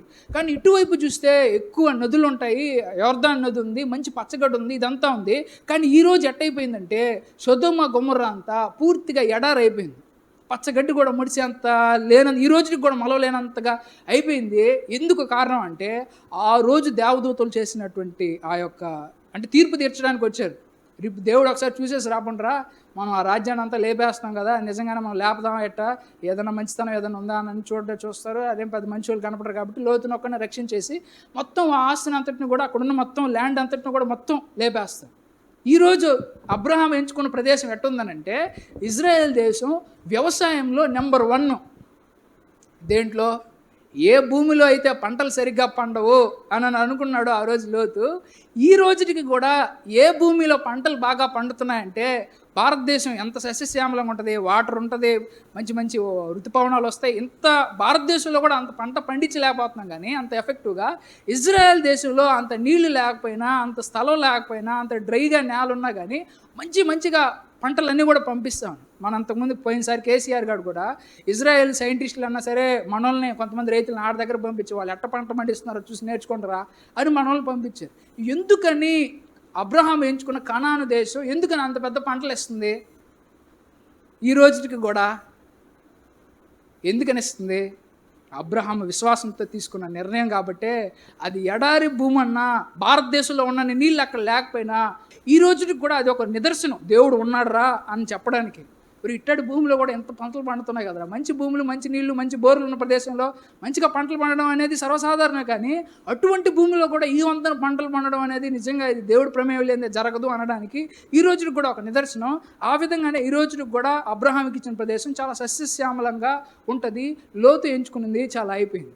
అయితే ఎట్టకేలకి ఒకసారి ఏం జరగద్దంటే, ఈ సొదొమ గొమొర్రాని దేవుడు మొత్తం నాశనం చేసే ముందు వాళ్ళ భార్యని, 2 ఆడపిల్లల్ని తీసి ఏడు నుంచి ఆ కొండ మీదకి పారిపోండ్రా అని అంటారు. లేదు నేను ఇక్కడికి పారిపోతానంటే, సరే ఎట్టొకట్టని మీరు ఎట్టొకట్ట వెళ్ళండి అని అంటే, సరే మొత్తానికి ఎట్టొకట్ట ఏదో ఒక ప్రదేశానికి వెళ్తారు. అయితే వాళ్ళిద్దరు కూతుర్లు ఏం చేస్తారంటే, ఇక భూమి మీద మాకు మగోడే లేడు అని చెప్పి, భూమి మీద మగోడే లేడా, వాళ్ళ కొద్ది రోజుల తర్వాత వెళ్తే వాళ్ళ అబ్రహాము వాళ్ళ ఇంట్లో పిల్లకాయలు వాళ్ళు ఎవరో ఒకరు పశువులు కాపులు ఎవరో ఒకరు ఉంటారు, ఎవరో ఒకరిని పెళ్లి చేసుకోవచ్చు కొద్ది రోజుల తర్వాత. వాళ్ళు లోతుకి ఎట్టో ఆస్తులు గీసులు ఏం లేవు, మొత్తం అంతా పోయినాయి కాబట్టి ఇప్పుడు లోతు వాళ్ళని చేసుకోవచ్చు. కానీ లోతు కూతురు ఏం ఆలోచిస్తారంటే సొంత తండ్రితోనే సంబంధం పెట్టుకొని పిల్లలు కనాలనుకుంటారు. అంటే పిల్లలు చెడిపోవడానికి ఎవరు కారణం? లోతు కారణం కాదు. పిల్లలు చెడిపోవడానికి వాళ్ళ తండ్రి కారణం కాదు. ఏది కారణం అంటే వాళ్ళు పెరిగిన వాతావరణం కారణం. ఏది కారణం? లోతు ఆ పొలాన్ని ఎన్నుకున్నాడు అంటే కంటితో చూశాడు, బాగా పొలాలు ఉన్నాయి, మంచి రేటు పలకతాయి అని చెప్పి, మంచి భలే ఉందని చెప్పి దాన్ని కోరుకున్నాడు. కానీ వెళ్ళిన తర్వాత ఈరోజు చేతిలో రూపాయలు లేని పరిస్థితి అయిపోయింది. అక్కడున్న చెడుతనం యొక్క ఇన్ఫ్లుయెన్స్కి ఆడపిల్లకాయలు కూడా ఇటువంటి పరిస్థితిలోకి వెళ్ళిపోయిన పరిస్థితి, అంటే మోరల్గా కూడా ఆయన దిగజారిపోయేటువంటి పరిస్థితికి వచ్చేసింది ఆ రోజు ఆయన తీసుకున్న నిర్ణయం. కాబట్టి ఇక్కడ ఒక విషయం జ్ఞాపకం చేసుకోవాలి. కానీ అబ్రహాం అయితే ధైర్యంగా నిర్ణయం తీసుకున్నాడు. ఏంటంటే, నేను ఏ ల్యాండ్ తీసుకున్నా, బీడు భూమి తీసుకున్నా సరే దాన్ని కూడా నాకు అనుకూలంగా దేవుడు మారుస్తాడనే విశ్వాసం అబ్రహాంకి దేవుడి మీద ఉంది. కాబట్టి విశ్వాసంతో తనకు నష్టం వచ్చినా సమాధానంగా ఉండడమే మంచిది. కాబట్టి అబ్రహాము అక్కడ కూడా ఆడాడి గడ్డు ఉంటుంది, ఆడాడి నీళ్ళు ఉంటాయి, దాన్ని అబ్రహాం ఎంచుకున్నాడు. కాబట్టి అది మనం జ్ఞాపకం చేసుకోవాలి. కాబట్టి ఎప్పుడన్నా సరే దేవుడి కోసం అన్నా సరే, సమాధానంగా ఉండడం కోసం అన్నా సరే, ఏ ఆస్తినన్నా వదిలేసుకుంటే దేవుడు ఏదన్నా మనకి నష్టం చేస్తాడంటారా? ఒకవేళ మనం అన్యాయంగా మన ఆస్తులు మనం సంపాదించుకుంటే అప్పుడేమవుద్ది చెప్పలేము. అవి మనతోనే ఉంటాయి. ఇప్పుడు లోతు కన్నా సరే వేరే రాజులు వచ్చి కబ్జా చేశారు. సరే అని అబ్రహాం వచ్చి మళ్ళీ ఆస్తులని ఇప్పిస్తే అక్కడున్న చెడుతనం వల్ల దేవుడు పైనుంచి అగ్నిగంధకాలు కురిపించి మొత్తం ఆ ఏరియాని అంతా నాశనం చేసేది. అట్లా మొత్తం అంతా కూడా కోల్పోవాల్సినటువంటి పరిస్థితి అయితే వచ్చింది. కాబట్టి దేవుడి సహాయం, దేవుడి కాపుదల లేకపోతే మనం ఏ విధంగా ఆస్తులు సంపాదించుకున్నా కానీ ఆస్తులు పోతాయా పోవా? అబ్రహాముకి దేవుడు ఉన్నాడు కాబట్టి ఆయన అంత పెద్దగా ఆస్తులు సంపాదించుకోలేకపోయినా రోజు రోజుకి ఆయన ఆస్తులు పెరుగుతున్నాయా లేదా గమనించండి. అంటే ఇక్కడ మనం గుర్తుంచుకోవాల్సిన, విశ్వాసంతో తీసుకోవాల్సిన నిర్ణయం ఏంటంటే, దేవుడు ఎట్టుంటే నీతో ఉంటే జీవితం. ఆ పాట ఏంటి? వేదనైనా వెన్నెల్లాగా ఉంటుందండి. కాబట్టి దేవుడు లేకపోతే ఎంత పెద్ద అమెరికాలో ఉన్నా కానీ దాంట్లో అంతగా రాదన్నమాట. ఒకవేళ దేవుడు మనతో ఉంటే ఎడారి లాంటి జీవితంలో అన్నా సరే హాయిగా, సాఫీగా, సంతోషంగా బ్రతకచ్చు. ఇప్పుడన్నా చూడండి, బాగా డబ్బున్నాడు, డబ్బు లేని పేదవాడు, వీళ్ళిద్దరూ వాళ్ళ జీవితంలో ఎన్ని స్వీట్లు తింటారు? ధనవంతుడు ఎక్కువ స్వీట్లు తింటాడా? పేదవాడు ఎక్కువ స్వీట్లు తింటాడా? ధనవంతుడు ఎక్కువ ఆనందం తింటాడా? పేదవాడు ఎక్కువ ఆనందం తింటాడా? ధనవంతుడి దగ్గర డబ్బులు ఎక్కువ ఉన్నాయి కాబట్టి ఎక్కువ స్వీట్లు తినగలడా? కాబట్టి మన దగ్గర ఎక్కువ డబ్బులు ఉన్నంత మాత్రాన మనం ఎక్కువ సుఖాన్ని అయితే అనుభవించలేం. ఏదో ఒకవేళ ధనం ఉన్నా కానీ ఏదేదో సుఖాలు అనుభవించాలన్నా కానీ దేవుడి సహాయం లేకపోతే ఆ సుఖం కూడా మనకు రాదనమాట. పేదవాళ్ళు చూడండి, రోడ్డు మీద కూడా దర్జాగా పనుకుంటారు. కానీ ధనవంతులు చూడండి, వాళ్ళు మంచి సోఫాలో పనుకున్నా కానీ నొప్పులు గిప్పులు ఉంటాయి. కాబట్టి దేవుడు కృప మనకు ప్రాధాన్యం, కానీ మన దగ్గర ఉన్నటువంటి డబ్బులు, ఆస్తులు ఇవి అతి ముఖ్యం కాదు అనే విషయాన్ని దేవుడు బైబిల్లో రాసిన కథల ద్వారా మనం గుర్తుంచుకోవాలన్నమాట. కాబట్టి దాన్ని ప్రాముఖ్యంగా గుర్తుంచుకోవాలి. కాబట్టి ఇక్కడ భూమి మీద ధనవంతుడిగా బతికినంత మాత్రాన పేదోడి కంటే మనం ఎక్కువ బాగా తింటామని చెప్పలేము. ఎందుకని? ఎంత పెద్ద డబ్బులు ఉన్నా కానీ అన్నీ కొనుక్కొని తినలేరు. ఎందుకని? ప్రతి ఒక్కరి ద్వారా ఏదో విధంగా అనారోగ్యాలు వస్తున్నాయని ధనవంతులకు కూడా తెలుసు. కాబట్టి పేదవాడు కూడా వాడు ఉన్నంతలో ఎంతో కొంత లిమిట్గా తింటాడు. బ్రతికినంతకాలం ఏదో హాయిగా, సాఫీగా అట్లా బ్రతికేస్తాడు. ధనవంతుడికి ఒక రోగం రప్పిస్తే తీర్చుకోగల కెపాసిటీ ఉంటుంది, కానీ పేదవాడికి ఒక రోగం రప్పిస్తే తీర్చుకోగల కెపాసిటీ ఉంటుందా? చెప్పండి, ఉండదు. బైబిల్లో ఇంకొక సూత్రం ఉంది, ఏంటంటే ఏ కష్టం వచ్చినా కానీ నీ కెపాసిటీకి తగ్గట్టే కష్టం వస్తుంది అని. ఏ కష్టం వచ్చినా కానీ, అంటే ఇప్పుడు ధనవంతుడికి పెద్ద కష్టం వస్తుందా, పేదవాడికి పెద్ద కష్టం వస్తుందా? ధనవంతుడు పెద్ద కెపాసిటీ, అంటే తన దగ్గర ఎక్కువ డబ్బులు ఉన్నాయి, ఎక్కువ ఆస్తులు ఉన్నాయి కాబట్టి ఆ రోగాలు కూడా ఆ స్థాయిలోనే వస్తాయి. ఎందుకని? అతని కెపాసిటీ ఆ రేంజ్ కాబట్టి పర్వాలేదు. పాపం వీడి దగ్గర అంత కెపాసిటీ లేదు కాబట్టి కెపాసిటీకి తగ్గట్టే రోగాలు వస్తాయి. అప్పట్లో అంత మందులు లేవు, కెపాసిటీ అంత మందులు లేవు కాబట్టి అంత రోగాలు లేవు. ఇప్పుడు మందులు వచ్చాయి, అంత మందులు ఉన్నాయి కాబట్టి అంత కెపాసిటీ పెరిగిందంటే ఆ కెపాసిటీకి తగ్గట్టుగానే కష్టాలు అనేవి ఉంటాయి అన్నమాట. అంత రేంజ్కి తగ్గట్టుగానే రోగాలు కూడా ప్రబలుతాయి అన్నమాట. కాబట్టి ఈ విధంగా ఉన్నోడేమి పెద్ద ఏమి ఆనందించలేడు, లేనోడేమి దిగులు పడతా ఉండలేడు. దేవుడు అందరినీ కూడా సమానం చేస్తాడు. ఇది ఎవరు చేస్తారో దేవుడే చేస్తాడు. కాబట్టి అబ్రహాం దేన్ని ఏరుకున్నాడంటే, మంచి సౌకర్యాల కంటే, ఇక్కడ మనం లోతు నుంచి మనం నేర్చుకోవాల్సిన విషయం ఏంటంటే, మంచి సౌకర్యాలు కాదు మనకు ముఖ్యం, మంచి గుణాలు ఉండేటువంటి ప్రదేశాల్లోకి వెళ్ళాలి అనేది జ్ఞాపకం చేసుకోవాలి. దేని దగ్గరికి వెళ్ళాలి? ఆ ప్రదేశానికి వెళ్తే ఆ సంబంధం చేసుకుంటే మనకు మంచి ఆస్తులు వస్తాయి. కానీ ఆ అబ్బాయికి మంచి గుణాలు లేవనుకోండి, చేసుకుంటారా? ఒకవేళ చేసుకున్నారంటే మనం దేన్ని చూసి మోసపోతున్నట్టే, లోతులాగా పై రూపాన్ని చూసి మనం మోసపోతున్నట్టే అన్నమాట. కాబట్టి చాలాసార్లు కొంతమంది అట్లాగే గొప్ప ధనవంతులు చేసుకున్నా కానీ వాళ్ళు ఏదో చాలా రకాల సమస్యలు అందరికీ కూడా ఉన్నాయి, మీకు కూడా తెలుసు. కాబట్టి దాన్ని మనం ఒకసారి జ్ఞాపకం చేసుకోవాలి. లోతు జీవిత పాఠం నుంచి మనం నేర్చుకోవాల్సిన విషయం ఏంటంటే, భూమి మీద అతి ముఖ్యమైనది దేవుడికి కావాల్సింది ఏంటంటే, మనలో మంచి గుణాలు పెరగడమే. ఏంటది? మనలో మంచి గుణాలు పెరగాలి. ఈ ప్రాంతానికి వెళ్తే, ఈ ప్రదేశంలో నేను నివసిస్తే నాలో మంచితనం రాదు, చెడుతనం యొక్క ప్రభావం నా మీద బలంగా ఉంటుంది. కాబట్టి నేనేం చేయాలంటే, మంచి ప్రాంతం, మంచి మనుషులు ఉండే దగ్గరికి వెళ్ళాలి, అక్కడ పేదవాళ్ళు ఉన్నా పర్వాలేదు అనే మైండ్ సెట్తో మనం ఉండాలి. కానీ మనం ఈ ఆస్తులు వీటి మీద వెళ్ళిపోతే, మనం చెడుతనం ఉండేటువంటి వాళ్ళ దగ్గరికి మనం వెళ్ళిపోతాం. వెళ్ళిన తర్వాత తెలుసుకున్నాడు ఇక్కడంతా చెడ్డోళ్ళు ఉన్నారండి. అప్పుడన్నా సరే తిరిగి వెనక్కి రావాలి కదా. వచ్చాడా అంటే లోతు రాలేదు, అక్కడే నివసించాడు. చివరికి మొత్తం పోగొట్టుకునేటువంటి పరిస్థితి అయితే అబ్రహాంకి వచ్చింది. కాబట్టి మంచి సౌకర్యాల కంటే మంచి గుణమే ఇంపార్టెంట్. మంచి సౌకర్యాల కంటే కూడా మంచి పొరుగు వారే ముఖ్యం. కాబట్టి మనం ఎక్కడ నివసిస్తున్నా కానీ మన చుట్టుపక్కల ఉండేవాడు మంచోళ్ళ కాదా చూసుకోవాలి, మనకు మంచి గుణం ఉందా లేదా చూసుకోవాలి. ఇప్పుడు ఒక్కరు స్పీడ్గా వెళ్ళిపోతాం చూడండి. 14వ వచనం చదువుతున్నాను. లోతు అబ్రామును విడిచిపోయిన తర్వాత యెహోవా, ఇదిగో నీ కన్నులెత్తి నీవు ఉన్న చోట నుండి ఉత్తరపు తట్టు, దక్షిణపు తట్టు, తూర్పున తట్టు, పడమర తట్టు చూడుము. లోతు అబ్రహామును విడిచిపోయిన తర్వాత 14వ వచనంలో ఇప్పుడు దాకా చూడండి, 12వ అధ్యాయంలో దేవుడు మాట్లాడాడు, 13వ అధ్యాయంలో మళ్ళీ ఇప్పుడు మాట్లాడుతున్నాడు. ఈ గ్యాప్లో ఎవరున్నారంటే లోతు పక్కనే ఉన్నాడు.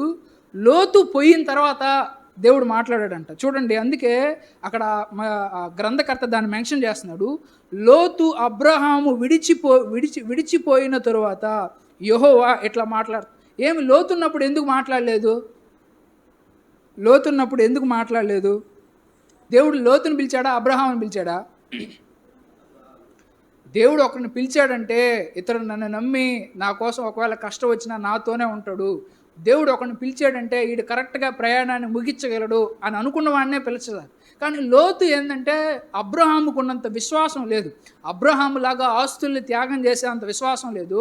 అబ్రహాములాగా నా ఆస్తులు కాదు, దేవుడే నన్ను పోషిస్తాడనే విశ్వాసం రాదు.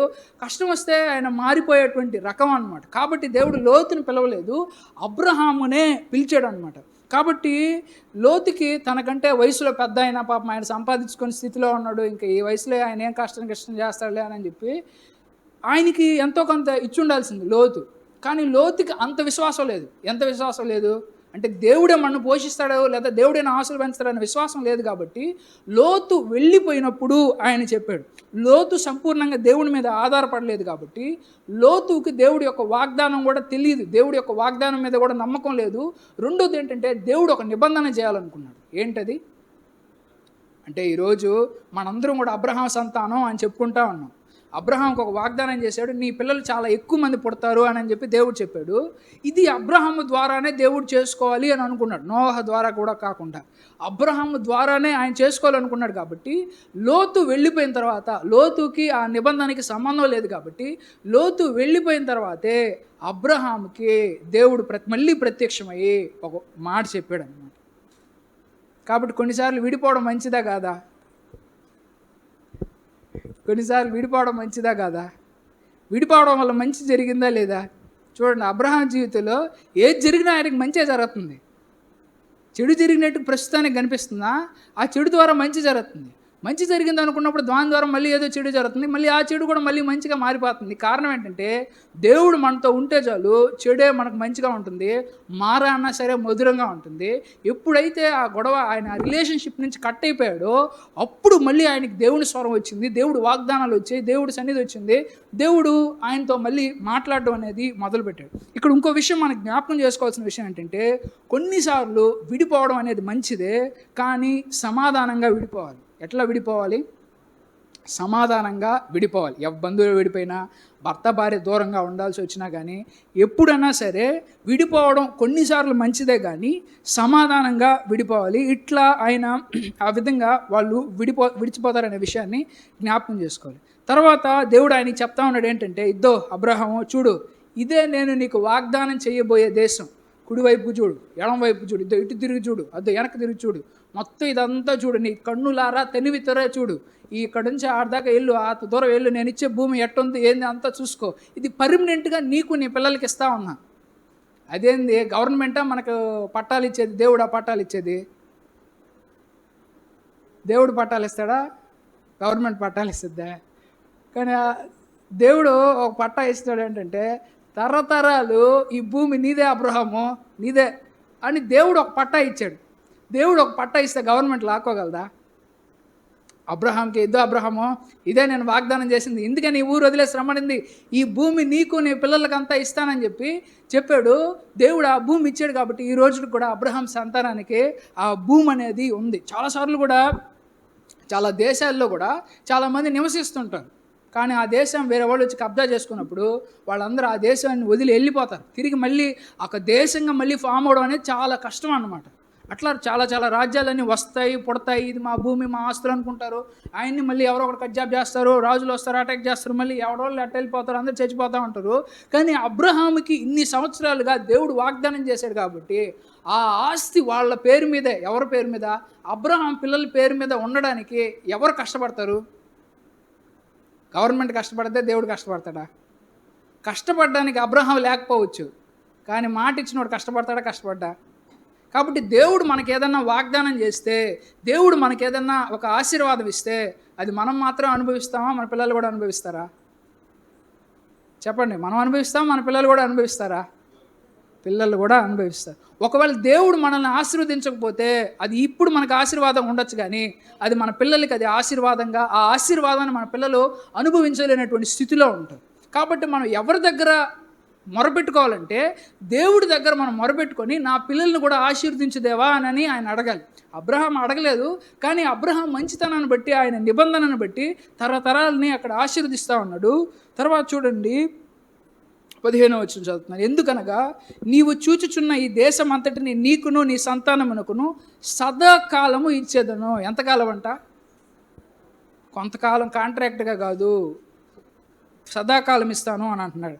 15వ వచనం. ఎందుకనగా నీవు చూచుచున్న ఈ దేశం అంతటిని నీకును నీ సంతానమును సదాకాలం ఇచ్చేదను. 16.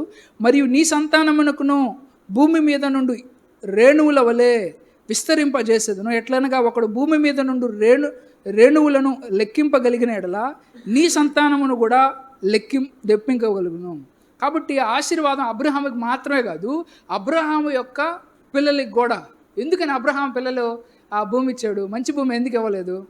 అబ్రహాం పిల్లలకి మాత్రమే. అబ్రహాం ఏ విధంగా అయితే విశ్వాసంతో బ్రతుకుతున్నాడో ఆ కష్టమైన భూమిలో అబ్రహాం పిల్లలకు కూడా అదే విశ్వాసంతో బ్రతకాలి. వాళ్ళు అదే విశ్వాసంతోనే బ్రతికితేనే అక్కడ పంటలు పండుతాయి, ఆ పంట ద్వారా వాళ్ళు ఆశీర్వదించబడతారు. ఆ విధంగా బ్రతకగలిగే సత్తా ఎవరికి ఉంటుంది అంటే అబ్రహాం పిల్లలకు ఉంటుంది. ఎవరు ఆ పిల్లలు? అబ్రహాం కడుపును పుట్టిన పిల్లలు కాదు. ఎవరు ఆ పిల్లలంటే విశ్వాసం ద్వారా పుట్టిన పిల్లలు. ఏ పిల్లలు? ఇక్కడ సదాకాలం అని అంటే దీని యొక్క ఆత్మీయ అర్థం ఏంటంటే, దేవుడు ఏ భూమి అబ్రహాం పిల్లలకి ఇవ్వాలనుకున్నాడంటే పరలోక రాజ్యంలో ఉండే భూమి. ఏ భూమి? పరలోక రాజ్యంలో ఉండే భూమి. సదాకాలము ఎవరికి ఇస్తాడంటే అబ్రహాం పిల్లలకి ఇస్తాడు. అబ్రహాం పిల్లలంటే ఎవరు? ఇస్సాకు పుట్టిన వాళ్ళు కాదు, మనమే, క్రైస్తవులైన మన గురించే చెప్తా ఉన్నాడు అందులో మరొక అర్థం. కాబట్టి భూమి మీద మాత్రమే అబ్రహాం పిల్లలకి ఆ భూమి ఇవ్వచ్చు, కానీ దాని యొక్క నిజమైన అర్థం కొత్త నిబంధనలో ఏం చెప్తాడంటే విశ్వాసం ద్వారా జన్మించిన వాళ్ళే అబ్రహాం సంతానం అనిపిస్తారు, కానీ కేవలం అబ్రహాం కడుపులో పుట్టిన వాళ్ళు అబ్రహాం సంతానం అని అనబడరు అని దేవుని యొక్క వాక్యం చెప్తాం. కాబట్టి దేవుడు సదాకాలం ఏ భూమి ఇస్తాడంటే ఈ భూమి మీద కాదు, పరలోక రాజ్యంలో సదాకాలం మనకు ప్లేస్ ఇస్తాడనే విషయాన్ని జ్ఞాపకం చేసుకోవాలి. ఎందుకని? అబ్రహాం ఏ విశ్వాసం అయితే భూమి మీద చూపించాడో మనం కూడా అదే విశ్వాసాన్ని చూపిస్తే మనకు కూడా అదే విధంగా పరలోక రాజ్యంలో సదాకాలం ఆ ల్యాండ్ పట్టాలనేవి దేవుడు ఇస్తాడు. 17వ వచనంలో చూడండి. నీవు లేచి ఈ దేశం యొక్క పొడుగును వెడల్పున దానిలో సంచరించుము, అది నీకు ఇచ్చేదనని చెప్పాను. అప్పుడు అబ్రహాంకి ఏం చెప్పాడంట? అదో వెళ్ళు, అటెళ్ళు, కొంచెం ముందుకు వెళ్ళి ఆడదాకా వెళ్ళి చూసుకో, నీకు ఎంత ఇచ్చానో అన్నీ కూడా చూసుకోమంటా అన్నాడు. ఏం చూసుకుంటుందేవా, మొత్తం మంచి భూమి అంతా ఆవిడ తినేసా, దీంట్లో ఏమన్నా చూసుకోవడానికి అని ఏమన్నా అబ్రహాం అన్నాడా? వెళ్ళి చూసుకోనంటే నిజంగానే అబ్రహాం వెళ్ళాడు, చూసుకున్నాడు అంతా. ఏముందని చూసుకుంటూ ఇక్కడ ఏముందే అని మనలాగా ఏదో నిరుత్సాహంతో మాట్లాడలేదు. విశ్వాసంతో దేవుడు దీన్నన్నా సరే దేవుడు ఆశీర్వదించగలడు అని చెప్పి ఆయన విశ్వాసంతో ముందుకి అడిగేసి దేవుడు చెప్పాడు కాబట్టి విధేయతతో మొత్తం అంతా కూడా వెళ్ళి ఆయన చూసుకున్నాడు. ఆ విధంగా చేశాడు. 18వ వచనం. అప్పుడు అబ్రాము తన గుడారము తీసి హెబ్రోనులోని మమ్రే దగ్గరనున్న సింధూర వృక్షవనములో దిగి అక్కడ యెహోవాకు బలిపీఠము కట్టెను. కాబట్టి ఇక్కడ ఫస్ట్ ఆయన ఒక బలిపీఠం కట్టుకున్నాడు. కానీ దేవుడు ఈ భూమి అంతా నీకు ఇస్తానన్నాడు కాబట్టి అక్కడికి వెళ్ళి ఒక ప్రాంతంలో సింధూర వృక్షం దగ్గర అక్కడ మళ్ళీ ఇంకొక బలిపీఠం కట్టుకొని ఇంకా ఆయన అక్కడే నివసించడం అనేది స్టార్ట్ చేస్తాడనమాట. ఆయన ఏం చేశాడంటే దేవుడు ఒక భూమి ఇచ్చిన దానికి ఆయన కృతజ్ఞత మీటింగ్ పెట్టుకున్నాడు. అంటే బలిపీఠం కట్టడం అంటే అర్థం ఏంటి? ప్రభా నాకు ఈ భూమి అంతా ఇచ్చినందుకు వందనాలని చెప్పి ఒక బలిపీఠం ఆయన కట్టుకున్నాడు. కాబట్టి దేవుడు చేసిన ఏ మేలైనా సరే చేసిన ప్రతిసారి కూడా దేవుడికి మనం వందనాలు చెప్పాలనే దాన్ని మనం జ్ఞాపకం చేసి చిన్న ప్రార్థన చేసుకుందాం. ఒకసారి మనల్ని మనం ఆలోచిద్దాం. అబ్రహాము లాంటి విశ్వాసం మనలో ఉందా? అబ్రహాము ద్వారా ఆస్తులన్నా నష్టపోవడానికి సిద్ధపడ్డాడు, కానీ సమాధానాన్ని వెతకడానికే ప్రయాసపడ్డాడు. అంతటి విశ్వాసం మనకుందా? కొంచెం ఎడారి లాంటి ప్రదేశమైన కానానుని తీసుకోవడానికి ఇష్టపడ్డాడు. అలా తీసుకునేంత విశ్వాసం, దేవుడి మీద ఆధారపడేంత విశ్వాసం మనకుందా అనేది ఒకసారి మనం జ్ఞాపకం చేసుకుందాం. సమస్యలు వచ్చినప్పుడు ముందు మనమే వెళ్ళి మాట్లాడడానికి, మనమే వెళ్ళి సమస్యను పరిష్కరించుకోవడానికి మనం నిజంగా ముందుకు వెళ్తున్నామా? దేవుడు నాకేమి ఆశీర్వాదాలు ఇస్తున్నాడు, నాకేమి వాగ్దానాలు ఇచ్చాడు అబ్రహాంకి ఇచ్చినట్టు అని ఎవరన్నా గుర్తిస్తున్నారా? లోతులాగా ఆయన చుట్టుపక్కల ఉండే పరిసరాలు, మనుషులు, వాతావరణం అంతా కూడా మంచిది లేదు. మన చుట్టుపక్కల ఉండే మనుషులు ఎటువంటి వాళ్ళు ఒకసారి జ్ఞాపకం చేసుకుందాం. ఒకవేళ లోతులాగా మనం ఉన్నామా? లోతులాగా కేవలం పై రూపాన్ని బట్టి అత్యాశకి లోనైపోయి భ్రమపడి మోసపోయేటువంటి వాళ్ళగా ఉన్నామా? ఏ విషయంలో ఆ విధంగా జరుగుతాము? లోతులాగా లోక ఆకర్షణ వైపు ఏమన్నా మనం వెళ్ళిపోతూ ఉన్నామా? అబ్రహాములాగా శాంతి సమాధానాల కోసం మన హక్కుల్ని సైతం మనం వదులుకోవడానికి సిద్ధంగా ఉన్నామా? పరిశుద్ధుడా, ఈ సమయంలో మీకే వందనాలు నాయనా. నిజమే దేవా, అబ్రహాం దేవా, ఈ విధంగా నాయనా మరి ఎంతో విశ్వాసంతో, ఎంతో ఆలోచనపూర్వకంగా నాయనా ప్రతి చిన్న విషయం నుంచి పెద్ద విషయం వరకు కూడా నాయనా ఆయనలో అభద్రతా భావం లేకుండా ఉండడానికి, భయాలు ఉన్నానైనా మీరు ఆ భయాల నుంచి ప్రభా ఆ బిడ్డను విడిపిస్తూ, మంచి మార్గంలో ప్రభా ఆ బిడ్డను నడిపిస్తూ, కేవలం విశ్వాసంతోనే ప్రభా ప్రతి అడుగులోనైనా నష్టమైన బాధ అయినా నా దేవుడు ఉంటే చాలు, ఎడారిని కూడా ఆయన సస్యశ్యామలంగా చేయగలనేటువంటి ఒక గొప్ప నమ్మకం, విశ్వాసం అయినా ఎంతో గొప్ప తండ్రి. నిజమే దేవా, భూమి మీద ఎన్ని ఆస్తులు సంపాదించుకున్నా మాలో విశ్వాసం లేకపోతే మొత్తం అంతా ఒకరోజు బూడిదలో పోసిన పన్నీరు అయిపోతుంది ఆయన. బహుశా మేము భూమి మీద ఉన్నప్పుడుగా కూడా ప్రభా లోతులాగా ఆశీర్వాదాలు కూడా అనుభవించలేనటువంటి స్థితిలో కూడా మేము అయిపోవచ్చు, చనిపోయిన దాకంటే కూడా. కాబట్టి నాయన ఒకసారి మమ్మల్ని జ్ఞాపకం చేసుకోండి. మేము విశ్వాసంతో ప్రతి నిర్ణయం కూడా ప్రభా తీసుకోవడానికి సహాయం తెచ్చండి అయ్యా. లోకంలో ఈ విధంగా చెప్తే ఎవరు నమ్మరు కానీ, ఎవరు వినరు కానీ, మీ పేరున ఈ మాటలు చెప్పినప్పుడు మీ పిల్లలైన వాళ్ళందరూ కూడా నాయన వీటిని అంగీకరిస్తారు, వీటిని ఆ విధంగా చేయడానికి ప్రయాసపడతారు. కేవలం ఎందుకంటే ఇవి లోకంలో దొరికేటువంటి మాటలు కాదు, ఇవి కేవలం విశ్వాసం ద్వారా తీసుకునే నిర్ణయాలు, విశ్వాసం ద్వారా సాధించేటువంటి శాంతి సమాధానం.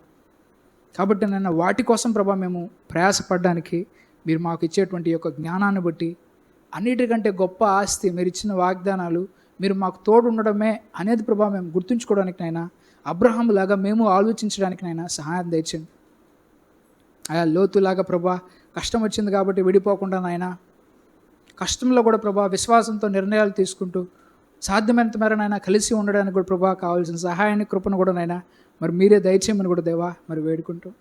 కాబట్టి నాయన మాకు ఆశీర్వాదాలు రావాలంటే మేము మంచి భూములు, మంచి ఎకరాలు, మంచి స్థలాలు కొంటేనే మాకు ఆశీర్వాదం వస్తుందని కాదు తండ్రి. మీ యొక్క ఆశీర్వాదం ఉంటే ఎటువంటి ప్రాంతమైనా ఏదన్నా కానీ ప్రభా అది గొప్పగా ఉంటుందనేదాన్నైనా మీ యొక్క ఆశీర్వాదాన్ని బట్టి మేము ప్రధానంగా ముందుకడుగు వేయడానికి అయ్యా, మిమ్మల్ని బట్టి మేము తీసుకునే ప్రతి నిర్ణయం కూడా ఉండడానికి కూడా ప్రభా దయచేసి మాకు సహాయాన్ని, కృపను దయచేసి. మరొకసారి వచ్చినటువంటి నన్ను మమ్మల్ని అందరూ కూడా నాయన జ్ఞాపకం చేసుకొని జాగ్రత్తగా ప్రభా మేము అందరం కూడా ప్రభా మరి మంచిగా మిమ్మల్ని సంతోషపరిచే నిర్ణయాలు తీసుకోవడానికి సహాయం తెచ్చామని ఈ మనలోని ప్రభు యేసుక్రీస్తు నామములో వేడుకుంటున్నాం తండ్రి, ఆమేన్.